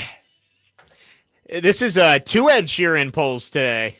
Yeah, I heard you slow it down. Yeah, a we little went bit. a little upbeat for the second one. Where's my girl that I told you I needed? Save the best for last. All right, yeah, I- he's still got three more. I need Glinda the Good Witch on my airways. Oh, okay. Glinda the Good Witch? Yeah, from Man, Wicked. You didn't watch Wicked. Oh, The new I one did watch comes out Wicked Night with Dancing with the They Stars come on Tuesday. next month. Yeah, I don't know. I like the first. The first one was good. I don't know if I'll see the second one, but Oh, I'm not gonna go see it. yeah, I didn't go see the first. I one. did go see the first one actually. I was intrigued. My younger sister's a big theater person. Oh, there you so, go. I was gonna say Life of Having a Fiance. I actually pulled her to go see it, but I don't. I have no interest in seeing the second one. Babe, can we please go see Gladiator 2 instead? No, I want to see Wicked. Jake Lyman, Connor Newt, Parker Kelly, next man up 102.5 the game. The number 10 Vanderbilt Commodores will take on number 15 Missouri tomorrow at First Bank Your Stadium. redneck came out right There there. you go, Joe. Pregame begins at 1 p.m. on 102.5 the game with the kickoff at 2:30. Vanderbilt football brought to you by Gary Force Acura, Jimmy Kelly Steakhouse, and Smoky Mountain Tops. All week, this liner has said pregame begins at 1 a.m., and I have to stop myself. For some, it begins at 1 a.m. Long pregame. Yes, I actually just saw Joey Dwyer put out there on Twitter. He covers Vanderbilt for Vandy SI. He put out there that there are already at least 10 Vanderbilt students camping out for game day nearly 24 hours in advance. So get out there. They're beating you to it. You Right. want to be in that kicking contest. You got at least 10 people ahead That of you. line has started, so get out there. If you're a Vanderbilt student listening and you don't have class the rest of the day, you might want to just find a tent and go set up shop They on should have Wyatt canceled Lawn. class. They should have. They really Yeah. should They have. should've. Yeah. This never happens. Just cancel class. Well, game day is here. They are going to be here tomorrow. I believe Kirk Herbstreit lives here, so of course he's in town. He's going to be talking to media coming up. Actually, maybe right now he's talking to media. Reese Davis as well. We've been asking you for your favorite game day signs that you could have out there at Vandy tomorrow. And we got a couple of good ones on the text line. Let's get to some of these. David from Watertown let us off earlier in the show. He says, Theo Vaughn stole Diego's mom from me. It's a good one. Lots of, I feel like we're going to get a lot of Diego's mom stuff. Yeah, I think that's going to be a common theme. I'm sure she's a nice lady. Caleb says, I spent $3K to hold this sign. That's a good one. Let's see what else. I thought game day was a free event. Well, maybe if you travel here. I like this one from New York Doug. And you know, New York Doug and I have had our differences about the Jackson Dart Cam Ward pie bet that we've made. But I like this one from New York Doug. Go Vanderbilt, the only students in the SEC that can spell conference.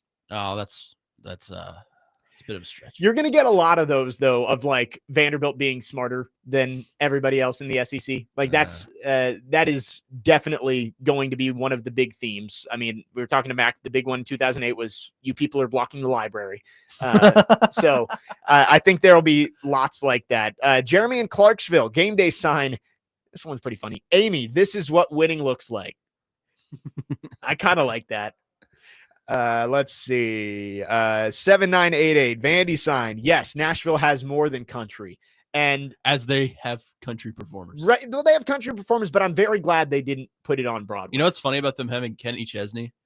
Noted volunteer. Well, he was the guest picker in 2008. That's what was Vandy fans were so upset about is he was wearing a Tennessee hat in while he was guest picking on Vanderbilt's campus. I was 4, so I don't remember this. Well, I don't remember it either, but like that is who it was. College game day sign. We want the Titans. That one's pretty good. Instead of we want Bama, we want the Titans. Yeah. So I quick tangent about game day. Like I'm very glad it wasn't on Broadway. And thank God. Wyatt Lawn. I know Candace Story-Lee said it yesterday that ESPN's first thought was Broadway. And I get it, right? Like that's where you're probably going to get the most people. You can have the kick right down Broadway. Like it makes sense, but I'm glad it's going to be keep it on campus. It's going to be Vandy centric on Vanderbilt's campus instead of about Nashville and the honky tonks. That would be like if they decided to go to USC and try to do it on the Hollywood Strip. Like that doesn't make sense. This one is good. This is for your wrestling fans out there. Oh, a reference to Bill Goldberg. Corn the long way. Yes, sign for tomorrow. This is from Byron. Drinkwitz eats corn the long way. Yes, I like that. I love how I knew that instantly. There are some good ones here from our listeners. If anybody's going to game day and needs some advice for signs, these are some good ones. This one I'm sure is going to be out there. Jay from Laverne. Diego's mom has got it going on. I think that will definitely make an appearance. Mike in Lebanon. Vandy, better than the Titans. No argument here. Yeah, not actually, but like relatively, yes. Uh, Sat Mullivan from Franklin. Are we, Sign idea. do I have dyslexia? Am I? Yeah, I think am I reading this wrong? he made a fake name. See if you can figure it out. Ah, well, I know who it is. Tell him Joey says hi. He'll know what it means. Mm-hmm. Sign idea. We ain't ass. I like that. Got to keep it a buck. Yeah, got to keep it a buck. We ain't ass. Lots of good ones here. Ryan in Florida. Hey, Pat, can you make the kick? I bet. I bet he could. He probably. I mean, he's a punter, but I'm sure those skills translate. Josh from Clarksville. Game day sign. Yo Saban, is Vandy also the easiest place to host at? That's from Josh in Clarksville. He's going to pick Missouri. I like that one. No, I bet he makes a big deal about finally picking Vanderbilt. Like, I bet that I was thinking about that this morning. Do you think it's clean sweep on the graphic? Yeah, I actually do. I really hope it's not. Because somebody's got to save the graphic. Yeah. Somebody has to. If I was going to pick somebody to save it, I'd probably say Desmond. Yeah, that's my thought. Like, I think maybe he goes with Missouri, but I think Saban is going to go. This is it won't be my Monday headline, but bold prediction for game day tomorrow. I think okay. I think Saban is going to start off his pick with, I talked last week about how I don't believe in Vanderbilt and how I can't believe that they're actually a good football team, and I have not picked them. That changes today, or something like Huge that. From pop from the crowd. As much emotion as Nick Saban can show, which is not very much, I think that's what we're going to get tomorrow, and he'll pick Vanderbilt. McAfee's a wild card, but I think he's going to play to the fans. I think he picks Vandy. Yeah, he loves Nashville. And then, of course, do we know who's on the call? Wischusen, Bob Wischusen, and Okay. I'm blanking on who his partner is, but it's Bob Wischusen. I was thinking it would be McDonough and McElroy, but I think they're in LSU. Yes, or Fowler and Herbstreit? Fowler and Herbstreit are on LSU. A&M. Oh, they may be in McDonough may be at Ole Miss. It might be Joe Tess. You're right. Ole Miss, Ole Miss, Oklahoma. Yeah. Devin and Dixon. Pavia 316 says, I just kicked your ass. That's What? I'll drink a beer. We're not doing that whole thing. Yeah, again. we've already done that on this station. Game day sign. Hey, college football, here's your sign. That's from Nevada Josh. Hey, Nevada Josh is the best, man. I haven't talked to him in a while, so I'm glad to hear from him. This is Willie in Kentucky says, free to a good home, with a picture of Amy Adams Strunk. I wonder if we do get Titan signs tomorrow. I doubt it, right? Well, like anything is possible. Wasn't it Eugene, right. Oregon? I guess it was Oregon. There was the Fire Brian Brian Callahan sign. Let's see. Michael and Madison. Pat McAfee can't even spell Vanderbilt. Don't diss Pat like that. Pat's my guy. Yeah. I love Pat. No, I like that. Caleb, I'm not going to read yours on the air, but it's very funny. It made me giggle. 615-737-1025. College game day in Nashville tomorrow. We're taking your thoughts on game day signs, but we will move on to the actual game being played tomorrow on West End, Vanderbilt and Missouri. Commodores, a chance to go to 7-1 with a win tomorrow and move that two-digit number in front of their name to maybe 1 if they can get the win and continue to make those college football playoff chances go up. We'll talk about the game. Doors and Tigers tomorrow from First Bank Stadium. Jake Lyman, Connor Newt, Parker Kelly. Next man up here on 102.5 The Game.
Final hour on this Friday. Next man up, 102.5. The Game. Jake Lyman, Connor Newt, Parker Kelly, broadcasting live from the Busy Bee Plumbing, Heating, and Air Conditioning Game Nashville studios, home of the $99 yearly Beehive membership, where the buzz is always about great service.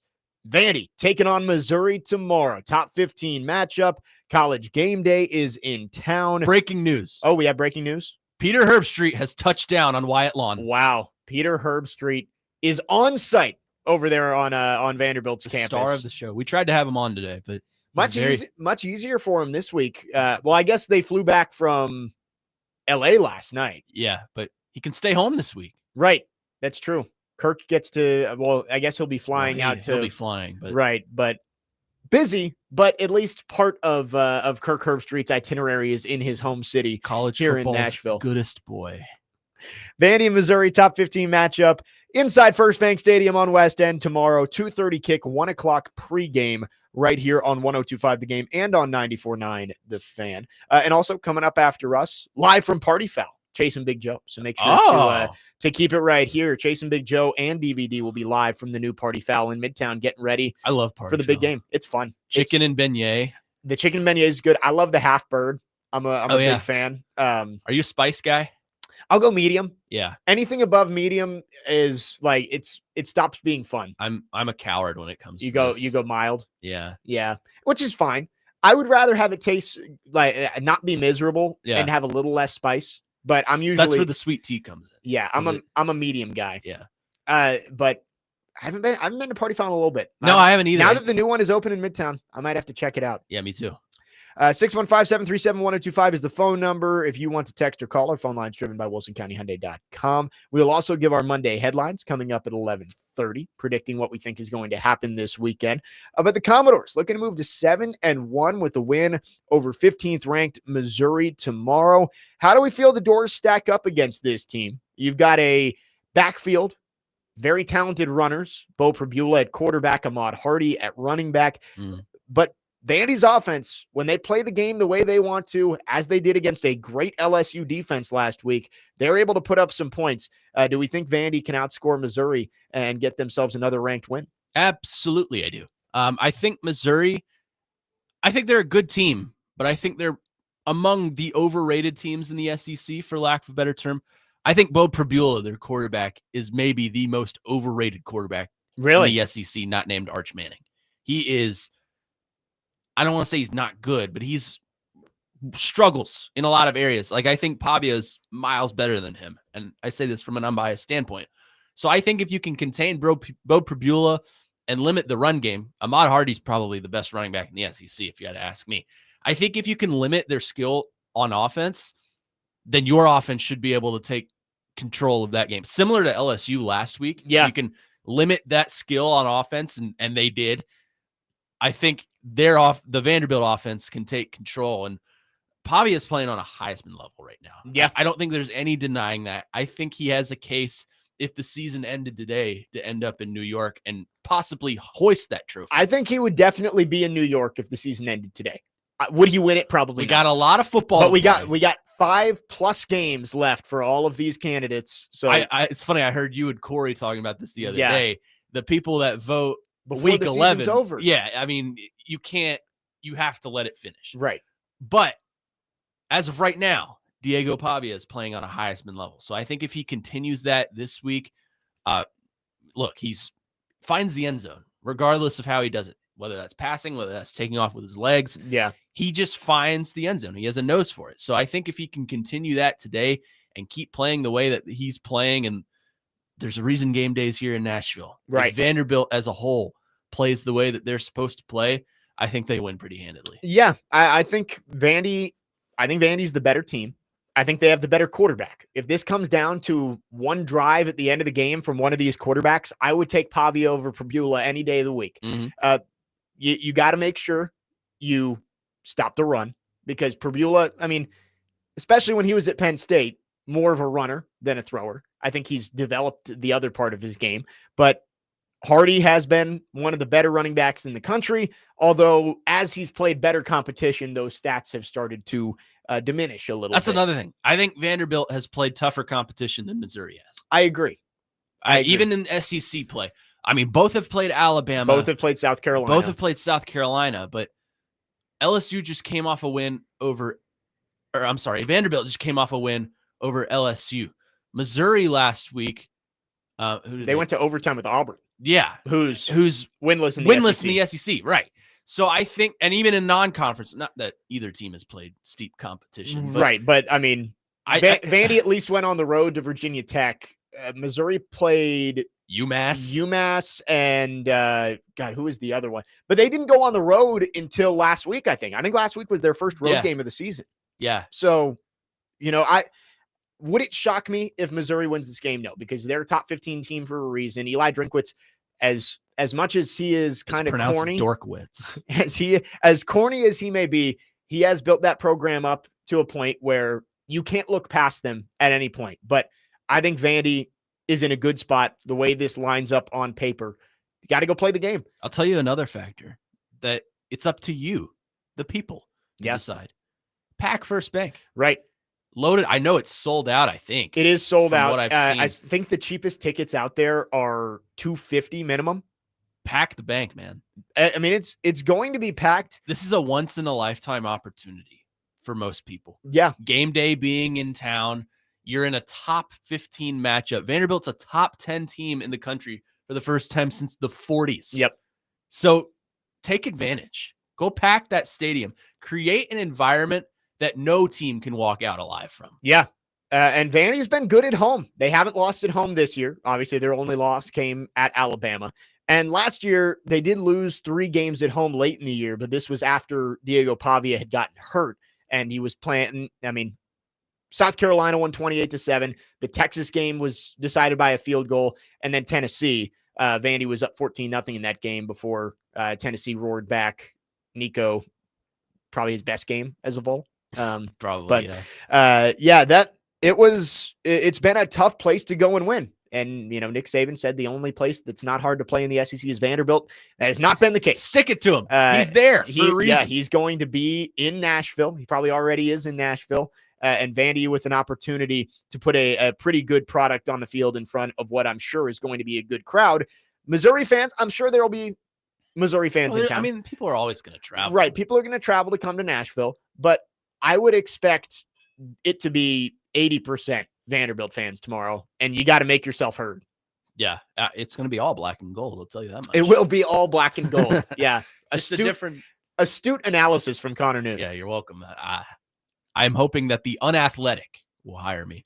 Chris in Nashville says Missouri had the ball with a chance to beat Bama. Pavia choked against Bama. I mean, that one of those games was in Columbia, one was in Tuscaloosa. I'm not saying Pavia didn't play very well in that game, but the transitive property does not always work in college football, saying that, Missouri was close against Bama, Vandy lost by 16. No, it's not a fair comparison. Chris in Nashville says LSU sucks. Well, they didn't suck before Vandy beat them last week. So, I mean, are they an underwhelming team? Absolutely. Right. But look at the matchup and how it resulted. LSU was a top 15 team. They came to your town. They're top 10 team. Top 10. Yeah, you're right. They're still ranked, as a matter of fact. They're 20th, yeah. Yeah. So, I mean, before that game, a lot of people were picking LSU to win, myself included. It's funny, the narrative. Every time Vandy beats someone, all of a sudden they suck. I think that's just it's the opposite of what the other team in state does. Right. Anytime that team loses, they suck anyway. So, Ricky asks, was it 80% Vandy against LSU? No, because LSU has a much larger fan base that travels better than any program in the country. Yeah, so no, it wasn't 80% Vandy, but it will be I would guess 80% against Missouri. LSU fans had their tickets in June when the schedule was announced. It's just funny. It's like the people who don't believe in Vandy, there's just nothing you can do to change their mind. I was called crazy for saying Vandy could win 8 games this year at the beginning of the season. I don't think you're crazy. I think they can win 10 at minimum. Well, no, at the beginning of the year, I said, I think 8-4 is a realistic goal for Vanderbilt. And everybody said, there's no way they even get bowl eligible with that schedule. Well, guess what? Eligible. They're bowl eligible already. And they're going to be favored in at least 3 of their last 5 games. So take with that what you will. The people who don't believe in Vanderbilt are going to just never believe in Vanderbilt. Most of them are Vols fans, I would assume. But guess who's ranked higher? right now between Vandy and Tennessee. You know, There I'm you go. Putting it out. There you go. Black and gold lineman Jake, coming out. okay, a There little he is. sass No, it's coming just, out, There he huh? is. it's frustrating. It's like, what does Vandy have to do to prove it to you? Like they're a top 10 team in the country right now for a reason. I mean, look, I'm not a fan of either program, but I see Vanderbilt for what they are, and that is a top 10 team in the nation right now. Right. And They have proven that on every facet of the game. you know what? And if they fold down the stretch, then people will come after me and say, you know, you overhyped them. But They're 2 wins away from But- your prediction, by the way. right. But guess what? Based on what we've seen, this team doesn't look like it's going to fold. And Yeah, I mean, they're college football playoff contenders for a reason right Yep. now. And we'll talk about that coming up next. 615-737-1025 is the phone number right now. Vandy, 6-1. You think 10 wins is what it takes to get to the college football playoff. This game is uber important tomorrow, trying to get to that 10-win mark. Jake Lyman, Connor Newt, Parker Kelly with you on this Friday morning. Next man up on 102.5 The Game.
There we go. He got it in. He got it in. I wanted no tears left to cry, but this will do. If you would have played that one from the beginning, I would have sang it. There's still time. Oh, there's still time. You still got 30 minutes. Next man up, 102.5 The Game, getting all the great music in here. Parker has done a great job this week, from Throwback Wednesday to TD Thursdays and now White Girl Fridays. Hey, I got TD feeling some type Corey, of way. Yes, Corey sir. has claimed Throwback Thursday or Wednesdays. Yeah. That's good. Pretty much like 80s, 90s music exclusively. That is so Corey Curtis. Yeah, we love it. We love it. Except for there was one song that Parker played that he did not like. Oh, he was not a fan. Yeah, he of was it. not a I don't fan. even remember what the song Yeah, was. I forget what it was too. But anyway, 615-737-1025 is the phone number. We got a little worked up there about the Vandy disrespect going on. But Vandy, people can disrespect them as much as they want. They have their destiny in front of them to make the college football playoff. Absolutely. You win 4 out of 5. It's almost certain you're going to be in the playoff. I'm sure there's a scenario where you end up with 6, 10-2 teams in the SEC, and at that point, somebody has to get left out. But I think 10-2 makes you feel very good that you're going to be in the playoff. So Vanderbilt tomorrow, you're favored against Missouri. If you take care of business at home, you're 7-1. All you have to do at that point is take 3 out of 4 against a Texas team that has sputtered. Easier said than done. Again, it's in Austin. Yeah. Texas is still very talented. They're beatable. But they are beatable. Mm-hmm. You got Auburn and Kentucky, the 2 winless Good teams luck in the getting SEC. out alive in that one, pal. Both coming here. So, and then you've got Tennessee on the road. And I don't think Vanderbilt would be favored against Tennessee in that game. Neyland, I would probably pick Tennessee to win that. Neyland's a tough place to go play. And that is still a very talented Vols team who very well could be playing for their college football playoff lives. And very clearly a rivalry based on the text we're receiving. Yes. And I think for Vanderbilt, it's one of those things where, there are no moral victories. They want to make the playoff. But just the idea of saying you're going to go to Neyland Stadium 9-2, and if you win, you get a spot in the college football playoff. Like, that is, I think everybody on West End, everybody in that building would have taken that. Now, you want to go win the game, but just getting that opportunity, I think, shows you the growth of this program over the last 2 seasons. But this program wouldn't take that. Listen to what they said before the season started at Media Days. Diego Pavia is wanting a national championship. And look, we can look at this and say, well, he's just talking, and maybe that's true. But I think it kind of shows you the mentality that program has. They think that they have taken the next step into becoming a national contender. And so far this season, they're proving themselves right. Yep. And I think they've at least proven that you can't laugh at Vandy anymore. You got to respect Vandy. And there's a reason. Look, last year when they clinched bowl eligibility, it was a party in the locker room. They made T-shirts. It was the whole thing. That didn't happen this year. No. Last year, they wanted to be bowl eligible. I mean, coming off a season when you lost your last 10 games, that is a lofty goal to go from 2-10 to 6-6 in 1 year, and they did it. Maybe even loftier to go from 6-6, 7-6 to the playoffs in 1 year. Yeah. And as of now, they are on track to do it. If the season ended right now, they would be a playoff team. And this is a big win. This would be a huge win for Vandy to get this one. And I think you can kind of take a sigh of relief if you get through this one. Not to like take your foot off the gas, but like it eases up. You start to feel like you've got some cushion, right? And I'm excited to see what happens tomorrow because Missouri's a good team, but it's at home and you're ranked higher. You should win this game. I will be absolutely locked in on the drive down to Lexington. Yep. We're up. They're above us. I'll be up there in the booth, and that's where the sign see. comes from. Yeah, the Kentucky Tennessee sign, and it says always on top. That's where that comes from. Very true. 615-737-1025 is the phone number. Let's go to our text line quickly. Nevada Josh says, can you imagine Tennessee has to win in order to make the playoffs over Vandy? When has that ever happened? Last year, actually. If they had lost that game, they might have been out. But but in we terms thought they of, would because they ran the opening kickoff back. Right. And then got a fumble and scored again. It was 14-zip. But in terms of Vandy on the other side also having a ton to play for, I don't know if that's ever happened. Of, hey, postseason berths are on the line in that game between Tennessee and Vanderbilt. If you were to ask me right now what I think will happen, and look, to use a Joe quote, I'm wrong all the time. So this is probably not going to happen. Yeah. I think they win out until they get to Neyland. I think they end 10-2. I think they make the college football. I mean, if you can win out and get to Neyland at 10-1, I mean, good luck getting away from Kentucky, man. They're a tough team. they're tough out. They almost took down Texas last week. Preseason number 1 went into Lexington and barely got out alive. That's right. Another orange team coming into Lexington this week. We'll see if they can make it out alive. 615-737-1025. Let's go to our phone lines. Bob is on the line wanting to chime in. Bob, appreciate you calling. What you got for us today? Hey, Bruno, I really enjoyed watching you play at it, Vandy. I'll be there tomorrow. I'm looking for a dogfight. I think it's going to be just a tough game. Got a question. If Diego moves on, which he says he will, does Vandy hit the portal? I mean, we got a ton of quarterbacks. We've recruited some good quarterbacks. The next thing, I coached with a fella that coached you in the shot put up at Clarksville High, Ryan Sexton. And then I'm heading up there tonight. I think I'm going to go watch Clarksville and Antioch and check out this quarterback, DeAndre Adams from up there. What's your take on tonight's game? I'll hang up and listen. Yeah, thanks for the call, Bob. Bruno Reagan, very talented. He's not on the show, but I like Bruno. I've worked with Bruno before on some of the My TV 30 games, and he does a great job. Former Clarksville alum, former Vanderbilt offensive. Is he lineman. calling you Bruno or me Bruno? I think you. Do I look like him? Maybe a little bit. Let's see. Bruno Reagan, very good at being a broadcaster and obviously a former Vanderbilt offensive lineman. Andre Adams for Antioch, he has been awesome, and Vanderbilt in on him. Also, Jared Curtis, 5-star quarterback out of Nashville Christian, going to be on campus this weekend as well for the Missouri game. So I do not look like Bruno Reagan. Hey, it's not an insult. No, I don't take it as an insult. Yeah. But I can give you a take on Andre Adams. Yeah, go ahead. I cover high school. Yes, you do. Andre Adams is a top 3 quarterback in this state. He's getting a lot of looks. He's been Vanderbilt's guy for a while, but he's getting national looks now from Alabama and Oregon and Georgia and places like that. So I wouldn't be surprised if he strays away from the Nashville area just because of the outlook he's getting. I mean, look, this guy he set the all-state record this season for passing yards in a game with over 700. In the FRA game a couple weeks ago, he accounted for 8 total touchdowns. So I wouldn't be surprised if he strays outside the Nashville area. As far as Jared Curtis, I don't think he's going to flip to Vanderbilt either.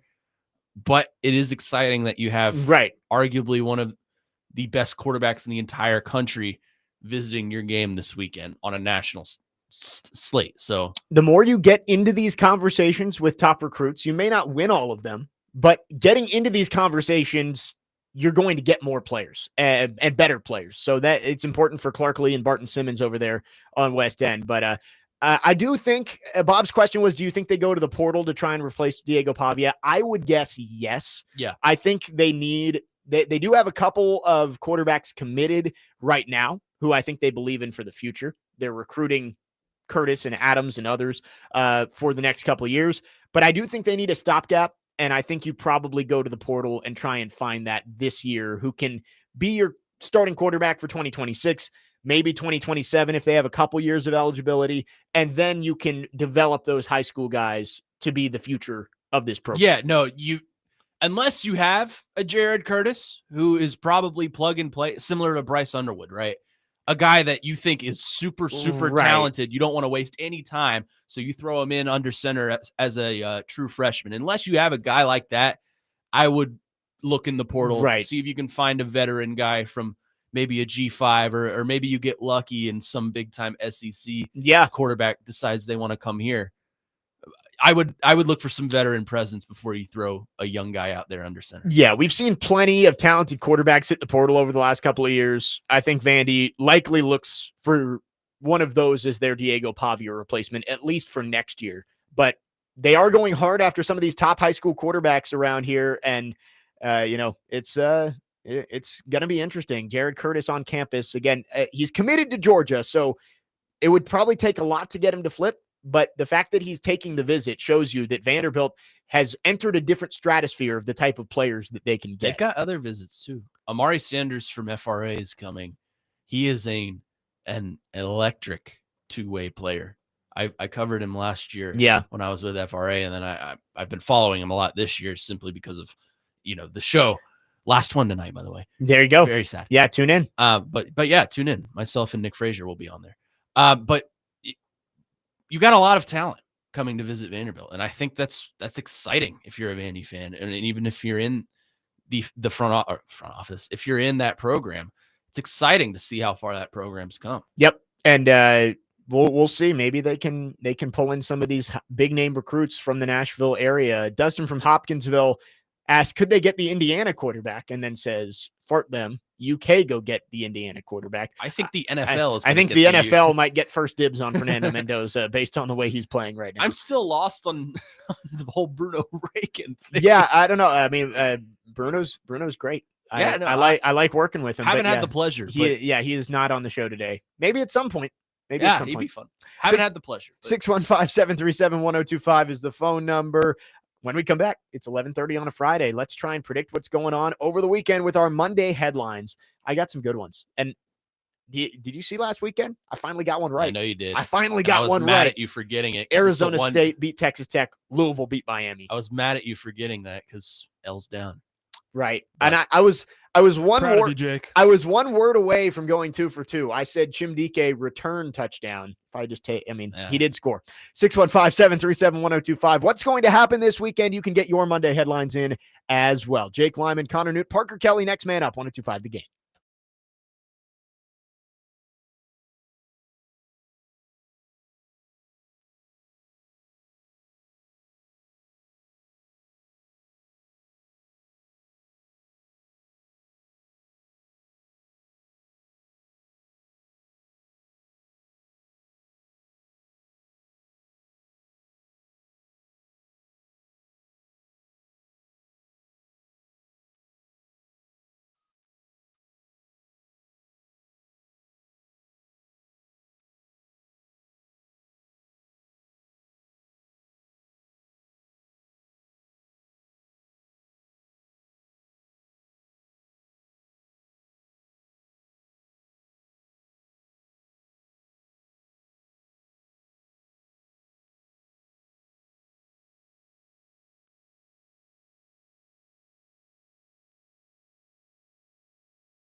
Yeah. Next man up, 102.5, The Game. Final half hour on this Friday. Jake Lyman, Connor Newt, Parker Kelly with you. I said Parker's playing good music, and we got Chris in Nashville saying great music, LOL. I guess it's all subjective. Hater. It's all It's subjective. good music to me. Yeah, Chris is a D1 hater. It's good music to me, and we're having fun with it. So It's all subjective. Some people like that music, some people don't. And that's why we mix it up on this show. You get different music, different days. yeah, it's not one of those things that you got to be in a mood for. Like if you throw on white girl music, Yeah. chances are you can be in a good mood, be in a It's, bad mood. yeah, right. You could be It's, sad, you could be happy. You'll feel good. yeah, it gets you going. 615-737-1025 is the phone number. It helps me deliver when I'm on the air with Yeah, you. there you go. It's, If we came in here it and we gets played, you locked in. if we played anything else, I wouldn't be the same. Yeah, it's actually in Connor's contract for coming on the show on Fridays that those songs have to be played. Thank you, Bruno. Let's before we get to Monday headlines, I did want to mention Michaela Blake's going to be on Game Day tomorrow. I said it earlier this week. I like kind of just putting it out there, soft launch of like, should she be the guest picker if they wanted to go with a current Vanderbilt athlete? Yeah. I think maybe that's a little high because she is nationally known, but Nate Bargatze has a Netflix special and it's hosted SNL. So I get that. But she is going to appear on Game Day tomorrow, which is going to be awesome. Scoring 50 twice last year. She deserves all of the publicity and all of the attention, getting ready for her sophomore season. I can't wait to watch her play. I will definitely be in Memorial catching some games with her and with you on the call. Yeah, and Vandy plays Kentucky twice this year, so you get to experience I'll that be there multiple times. Monday, Claire's track, baby. I'll be in Memphis on Monday for the exhibition game, the Hoops for St. Jude Tip-Off Classic. That is a 5:15 pregame, 5:30 tip on 94.9 The Fan. So And make you get sure to stick tune in. around and watch John Calipari. Yeah, his return. So that'll be cool, and get a little tune-up in the exhibition against the Memphis Tigers. So There you go. all right, let's get to our Monday headlines. Anything that you think is going to happen this weekend, we're going to get to it now. And you can text in your answer, 615-737-1025. Let's start with the Titans. Then we'll get to our open-ended one, which can be just anything sports-related around the weekend. Do you have one ready for the Titans, Connor? I do. Okay, go ahead. And I'm going to go positive, actually. Okay, I'm not. I think Daniel Jones throws an interception. See, I was kind of close on that. I almost thought about doing that. I was going to say pick six, actually. Well, pick six is bold.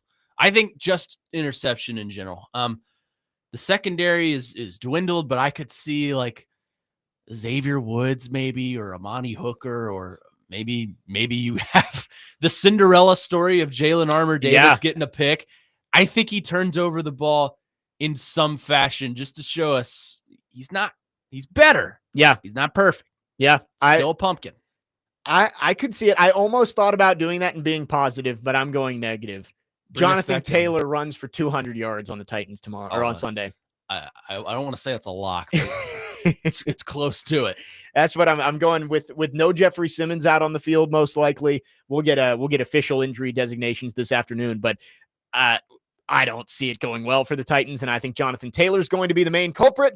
I'm going to pick Jonathan Taylor to hit 2 bills on Sunday against the Titans. Parker Kelly, what is your Titans Monday headline? Titans are going to get splattered. Colts are going to cover the 14.5 spread. Daniel Jones throws 3 touchdowns. Wow. So you're saying they're going to cover it. That's, I get it. It's bad. And the Colts have been really good. 14.5 is a big number though. It is. Yeah. That's it's a big number. We were talking with TD yesterday and he brought up the largest spread in NFL history, 2013. Broncos and Jags. It was the 5-0 Broncos, 5-0 Jaguars, 28-point spread. The Jaguars did cover, though. When was that? 2013. It was Manning's second year. Okay. Manning versus Bortles. No, year before Bortles. This was the year they drafted Bortles. Was it Gabbert? Chad Henne was the quarterback. We Henne. went and looked yesterday. I think Gabbert was still on the team, though. Yeah. So not going to be pretty.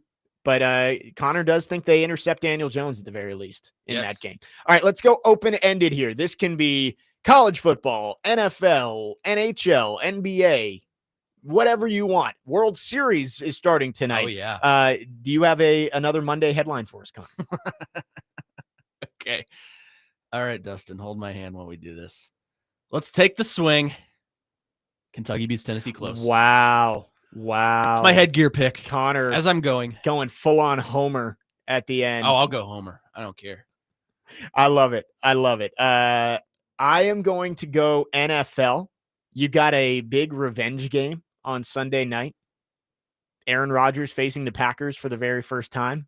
And I think Aaron Rodgers falls flat against his former team. Oh, yeah. He throws 2 picks, and I think Micah Parsons gets him a couple times on sacks, and the Steelers lose that game. Not a revenge game for him, though. Not a revenge game, and I don't think he's going to get his revenge. I think he's going to lose. Parker, what have you got as your open-ended Monday headline? I'm going to go, I'm mulling over some college scores here. I'm going to go Texas A&M is favored to beat LSU by 2.5 on the road in Death Valley. I'm going to say Texas A&M covers and beats LSU by at least a touchdown. All right. So you got the Aggies on the road in Death Valley at night. Let's go to some of our listeners' Monday headlines. Gene from Spring Hill going to the rink. He goes, the Preds beat LA on Saturday, then get blown out by Dallas Sunday. And to be honest, I think that's a result that Preds fans might actually be able to be happy with, right?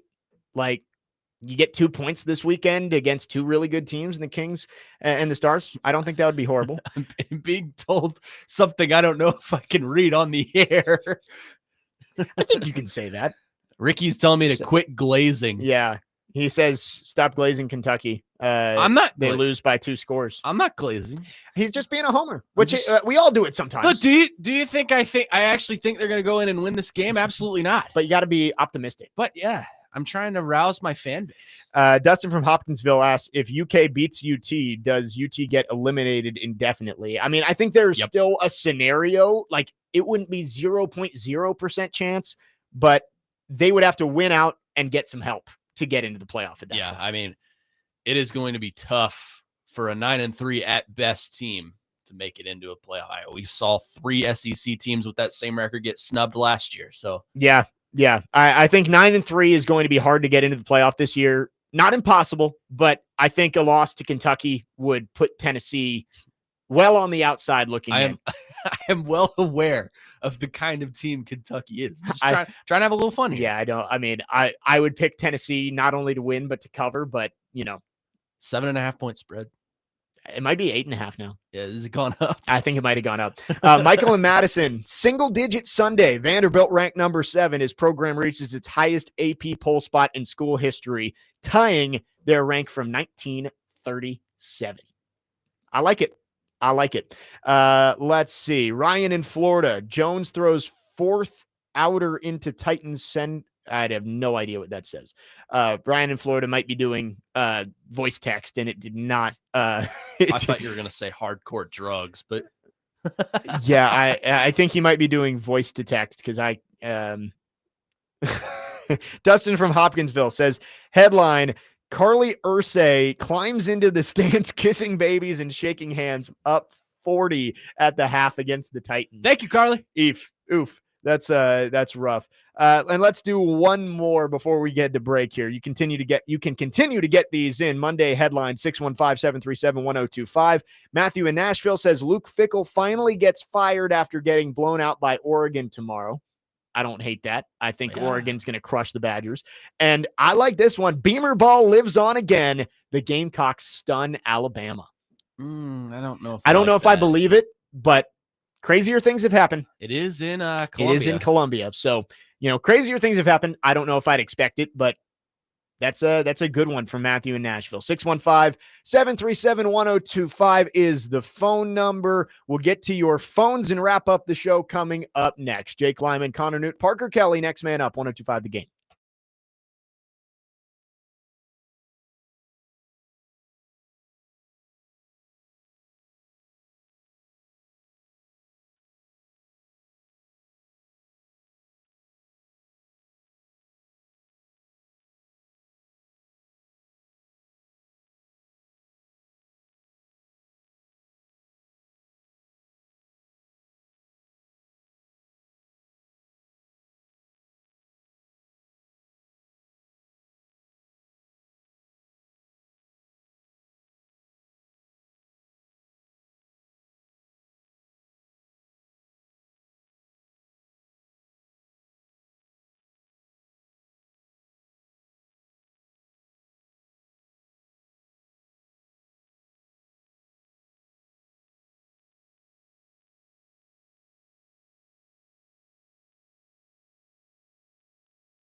Oh my God, I love this song so much. Next man up, 102.5 The Game. Jake Lyman, Connor Newt grooving in the studio right now. Parker Kelly behind the glass. Wrapping up the show, Chase and Big Joe are coming up right after us, live from the new Party Foul in Midtown. Getting ready for game day tomorrow on Wyatt Lawn on the campus of Vanderbilt. Commodores taking on Missouri in a top 15 matchup. You can listen in right here on 102.5 The Game and on 94.9 The Fan, starting at 1 I'm in such a good mood now. Oh, that was isn't this just a great start to your day? You come in here. That was everything I needed and more. Let's go to our phone lines driven by WilsonCountyHyundai.com. Dustin from Hopkinsville has called in. Dustin, good morning. What you got for us today? Big Blue Homerism. Let's hear it. Hello. Oh, I've got your homers. The first, I got a Titans headline. Actually, it's more of an indie headline. Carly Ursay climbs the fence, kissing babies, shaking hands. Up by 40 at the half. All right. Hey, man, you UT fans need to chill out. Y'all just mad because y'all sisters want to kiss us and our sisters want to kiss us too. All right? Chill out. Wow. Hey, man, if there's one thing I know about Stoops, yeah, you spell his name Stoopid, but I'll take that man's defense any day. All we got to do is get to your quarterback, get in his head, and, buddy, it might be a 3-point game at the half. I've been there, done that. I said it'd be a wayside at the UK games, at Lexington. I love talking smack to you guys. Love giving it back. It's all fun and games. But, buddy, do not overlook. Yes. Thank you for the call, Dustin. Will you be watching the Cats tonight versus Purdue? Oh, I guess not. dropped. He hung up. Oh, yeah. Cats in action tonight against Purdue. And don't forget, tonight, massive ACC rivalry going on for years. Oh, yeah. The Virginia Tech Hokies and the Cal Golden Bears. I have my my picks for this week pulled up. Oh, you here. got them? Unfortunately, the I'm taking the Calgorithm. Yeah, I probably will too. I apologize for the make that 3. inconvenience. Yeah, Clean sweep across the board. Hokies are not. Look, I have good. them highlighted in yellow, except for Kentucky. I have it in blue. The only reason I did it was because Christian does his own college game day every week. Oh, So I was the guest picker this gotcha. week. I love it. That's I. Full disclosure, I do not believe Kentucky's going to win this game. But can I just have a little bit of fun with it? Yeah, I mean, Be a little positive. It's what we do as fans. You try and be as optimistic as possible, even if it borders on delusional at times. Yeah, I'm not delusional. I'm just bored. 0943 says, I'm from Hopkinsville. I need to figure out who Dustin is. Maybe we need to set up whoever this texter is with Dustin. We got 2 Hopkinsville listeners over there. Up in Maybe Kentucky. they're neighbors. What if they live right next to each other? I have no idea. Nevada Josh has a Monday headline. Titans shock Vegas with a win, and millions of people lose all of their money by going all in on the Colts. It does seem to happen when you get these big numbers in the NFL that it ends up going the other way. And I'm not picking the Titans by any means. I would guess the Titans are going to lose by 20. A lot easier to cover when you're favored by that much. But though. right, like it does seem like in the NFL, when you get these 12, 13, 14 plus point spreads, that it sometimes goes the other way. And we'll see. Dustin's providing his government name. Dustin is doxing himself on the text line right now, sending in his name and his wife's name. If you can send the social security number, we'll be happy to read that. And your mother's maiden name, to make please. sure that 0943 can find you. What was your childhood pet's name? That's such a tangent right here. Every time I ask Pete Weber for a station ID, he's like, "Sure. Would you like my passport number too? Would you like my mother's maiden name?" Sonny on the text line says Auburn loses to Arkansas in another creative and heartbreaking way, and Hugh Freeze is fired. He's right. Yeah, this is going to happen. I was It's surprised inevitable. to see Arkansas is favored, which, Really? I was a little surprised to see that. It is in Fayetteville, but Arkansas is not very good either. Yeah, but Um, they have what Auburn doesn't have, and That's an SEC win.